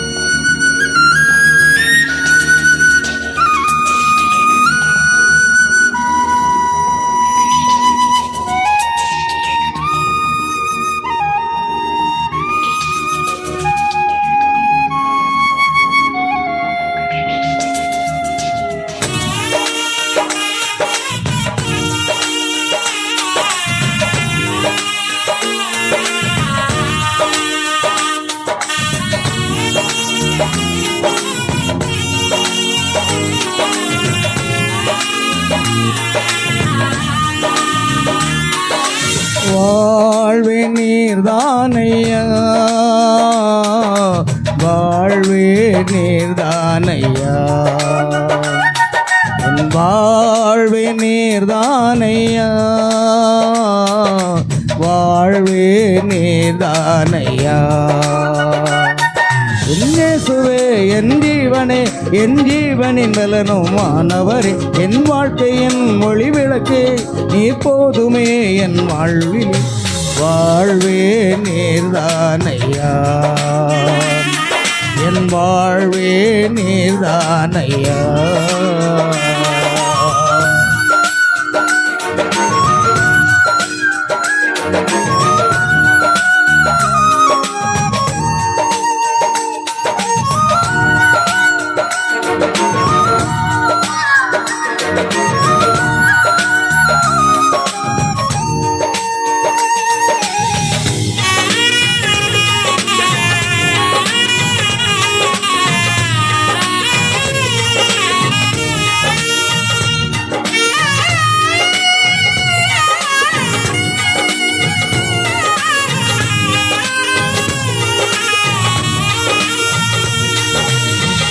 நீர் மாத்திரம் இல்லை என்றால் மனிதர்கள் உயிரோடு விழுங்கியிருப்பார்கள்.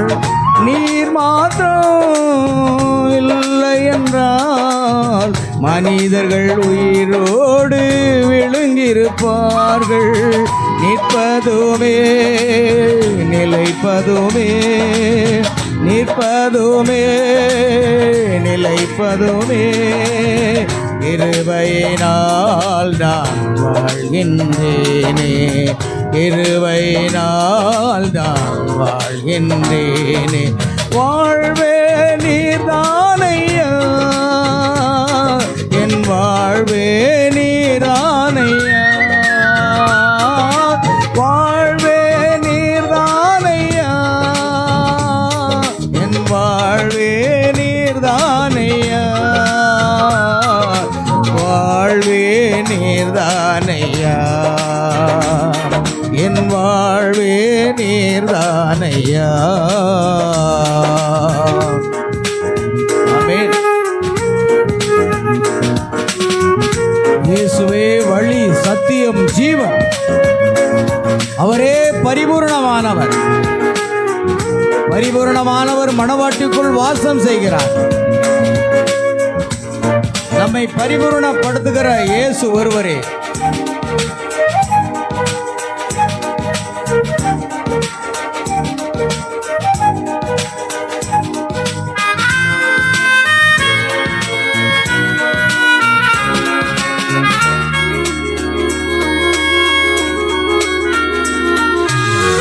நான்கு திசையில் அலைந்தேன் திரிந்தேன், ஆறுதல் சொல்ல யாரும் இல்லை.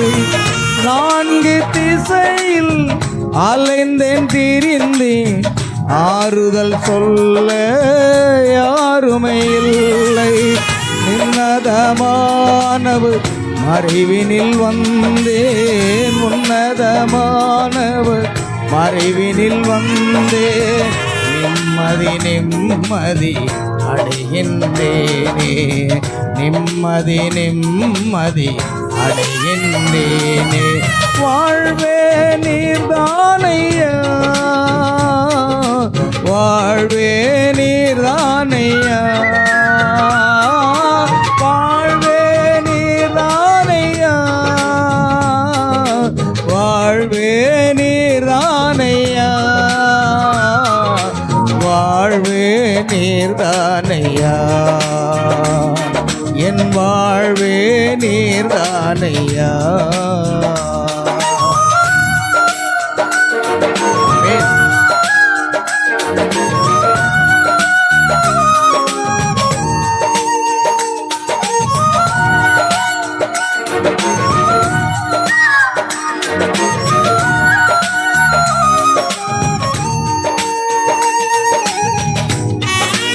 ஒருவரே பரிபூரணமானவர். அவர் நமக்குள் ஜீவிக்கிறபடியினால் நாமும் பரிபூரணமாகவே இருக்கிறோம். சரீர பிரகாரமான பரிபூரணம் அல்ல, ஆவிக்குரிய பரிபூரணம்.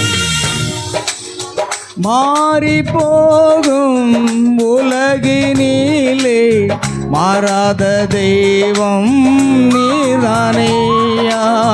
மாறி போகும் உலகினிலே மாறாத தெய்வம் நீதானையா. கிருபையின் மேலே கிருபையை தந்து, கிருபையின் மேலே கிருபையை தந்து நிர்மூலமாகாமல் காத்தீரையா. நிர்மூலமாகாமல் காத்தீரையா. வாழ்வே நீர்தானையா வாழ்வே நீர்தானையா. வாழ்வே நீர்தானையா என் வாழ்வே நீர்தானையா. வாழ்வே நீர்தானையா என் வாழ்வே நீர்தானையா. வாழ்வே நீர்தானையா என் வாழ்வே நீர்தானையா. வாழ்வே நீர்தானையா, என் வாழ்வே நீர்தானையா. என் இயேசுவே, என் ஜீவனே, என் ஜீவனின் பலனுமானவரே, என் வாழ்க்கையின் ஒளிவிளக்கு நீர் போதுமே என் வாழ்வினிலே. வாழ்வே நீர்தானையா, என் வாழ்வே நீர்தானையா, வாழ்வே நீர்தானையா, என் வாழ்வே நீர்தானையா. ஆமென். கரங்களை தட்டி கர்த்தரை மகிமைப்படுத்துமா. நன்றி அப்பா. ஸ்தோத்திரிக்கிறேன் கர்த்தராக இயேசுவே, துதிக்கிறப்பா. பரிபூரணம் என்ற தலைப்பில் இந்த செய்தியை நாங்கள் கேட்டோம். ஆண்டவரே, பரிபூரணமானவர் இயேசு ஒருவரே, தேவன் ஒருவரே பரிபூரணமானவர். பரிபூரணமான தேவன் தம்மை முழுவதுமாக சரீரப்பிரகாரமாக இயேசுக்குள்ளாக வந்து வாசம் செய்தேன். இயேசு பரிபூரணமான தேவனாக இருந்து வார்த்தையாக இருந்தவர் இன்றைக்கு மணவாட்டிக்குள்ளாக நீர் பரிபூரணமாக வந்து வாசம் செய்கிறேன். ஆண்டவரே, சுய பரிபூரணம் அல்ல, சுய முயற்சி அல்ல, எந்த தவறும் இல்லாத நிலை அல்ல, அது தேவனுடைய வார்த்தையின் பரிபூரணமாக இருக்கிறது என்பதை நாங்கள் கண்டு கொண்டோம். நாங்கள் ஒவ்வொரு வார்த்தையும் ஒவ்வொரு எழுத்தின் உறுப்புகளையும் விசுவாசிக்கிறோம். ஆண்டவரே, நீர் பரிபூரணமாக இருந்ததினாலே நான் நியாயப்பிரமாணத்தை அழிப்பதற்காக வரவில்லை, அதில் உள்ள ஒவ்வொரு எழுத்தின் உறுப்பின் பாகத்தையும் நிறைவேற்ற வந்தேன் என்று சொன்னீர். காரணம், நீர் பரிபூரணமான வார்த்தையாக இருந்தீர். இன்றைக்கு மணவாட்டியாக எங்களுக்குள்ளாக நீர் பரிபூரண வார்த்தையாக இருக்கிறபடியினாலே உம்மை ஸ்தோத்திரிக்கிறோம். ஆண்டவரே, அந்த ஒரே பலியாகிய நித்திய பலியாக எங்கள் கர்த்தராகிய இயேசு கிறிஸ்துவாகிய உம்மாலே நாங்கள் பரிபூரணப்படுகிறோம். ஆண்டவரே, ஆம் கர்த்தாவே, அது எங்களுடைய நீதியினால் அல்ல, எங்களுடைய பரிசுத்தத்தினால் அல்ல, நாங்கள் விரும்புகிறதுனால் அல்ல, நாங்கள் ஓடுகிறதுனால அல்ல. ஆண்டவரே, நீர் எங்களை உலகத் தோற்றத்துக்கு முன்பாக முன்குறித்தீர், நீர் எங்களை தெரிந்து கொண்டீர், நீர் அழைத்தீர், எங்களை நீதிமானாக்கினீர், எங்களை மகிமைப்படுத்தியும் இருக்கிறீர், எங்களை பரிபூரணப்படுத்தியும் இருக்கிறீர். ஆண்டவரே கர்த்தாவே, எங்களுடைய சரீரத்தின் குறைபாடுகள் ஆண்டவரே ஆவிக்குரிய ரீதியான ஒரு பரிபூரணத்தை எங்களுக்குள் வைத்திருக்கிறீர். அதுதான் வார்த்தையின் நிறைவாக இருக்கிறபடியினாலே ஸ்தோத்திரிக்கிறேன் கர்த்தாவே. ஆகையால் இந்த செய்தியை நாங்கள் புரிந்து கொள்ளும்படியாக பரிசுத்த ஆவியானவர் எங்களோடு இடைப்பட்டதுக்காக ஸ்தோத்திரம். வார்த்தை கேட்ட ஒவ்வொரு சகோதர சகோதரிகள் பிள்ளைகள் ஒவ்வொருவரை ஆசீர்வதியும். யூடியூப் மூலமாக முகநூல் வழியாக இந்த செய்தியை கேட்க போகிற ஒவ்வொரு தேவனுடைய பிள்ளைகளையும் கர்த்தர் ஆசீர்வதிக்க வேண்டுமா ஜெபிக்கிறோம். ஆண்டவரே, தொடர்ந்து மாலை ராபோஜன ஆராதனையில் நாங்கள் பங்கு பெறவும் தேவன் அந்த ஆராதனைக்குடைய ஆசீர்வதிக்க ஜெபிக்கிறோம். சகல துதி கனமகிமை யாவற்றுமுக்கு செலுத்துகிறோம். கர்த்தராகிய இயேசு கிறிஸ்துவினுடைய நாமத்தில் கேட்கிறோம் பிதாவே, ஆமென். என் ஆத்துமாவே கர்த்தரை ஸ்தோத்திரி, என் ஆத்மாவே கர்த்தரை ஸ்தோத்திரி, கர்த்தர் செய்த சகல உபகாரங்களையும் மறவாதே, ஆமென். நம்முடைய கர்த்தராகிய இயேசு கிறிஸ்துவினுடைய கிருபையும் தேவனுடைய அன்பும் பரிசுத்த ஆவியுடைய ஐக்கியமும் சந்தோஷமும் சமாதானமும் சுகமும் பலமும் ஆசீர்வாதங்களும் நம் அனைவரோடும், நம் குடும்பத்தார் அனைவரோடும், சகல பரிசுத்தவான்கள் அனைவரோடும் என்றும் என்றும் சதா காலமும் நிலைத்திருப்பதாக. அல்லேலூயா, பிரைஸ் தி லார்ட். கர்த்தராகிய இயேசு கிறிஸ்து உங்கள் ஒவ்வொருவரையும் ஆசீர்வதிப்பாராக. God bless you, God bless you.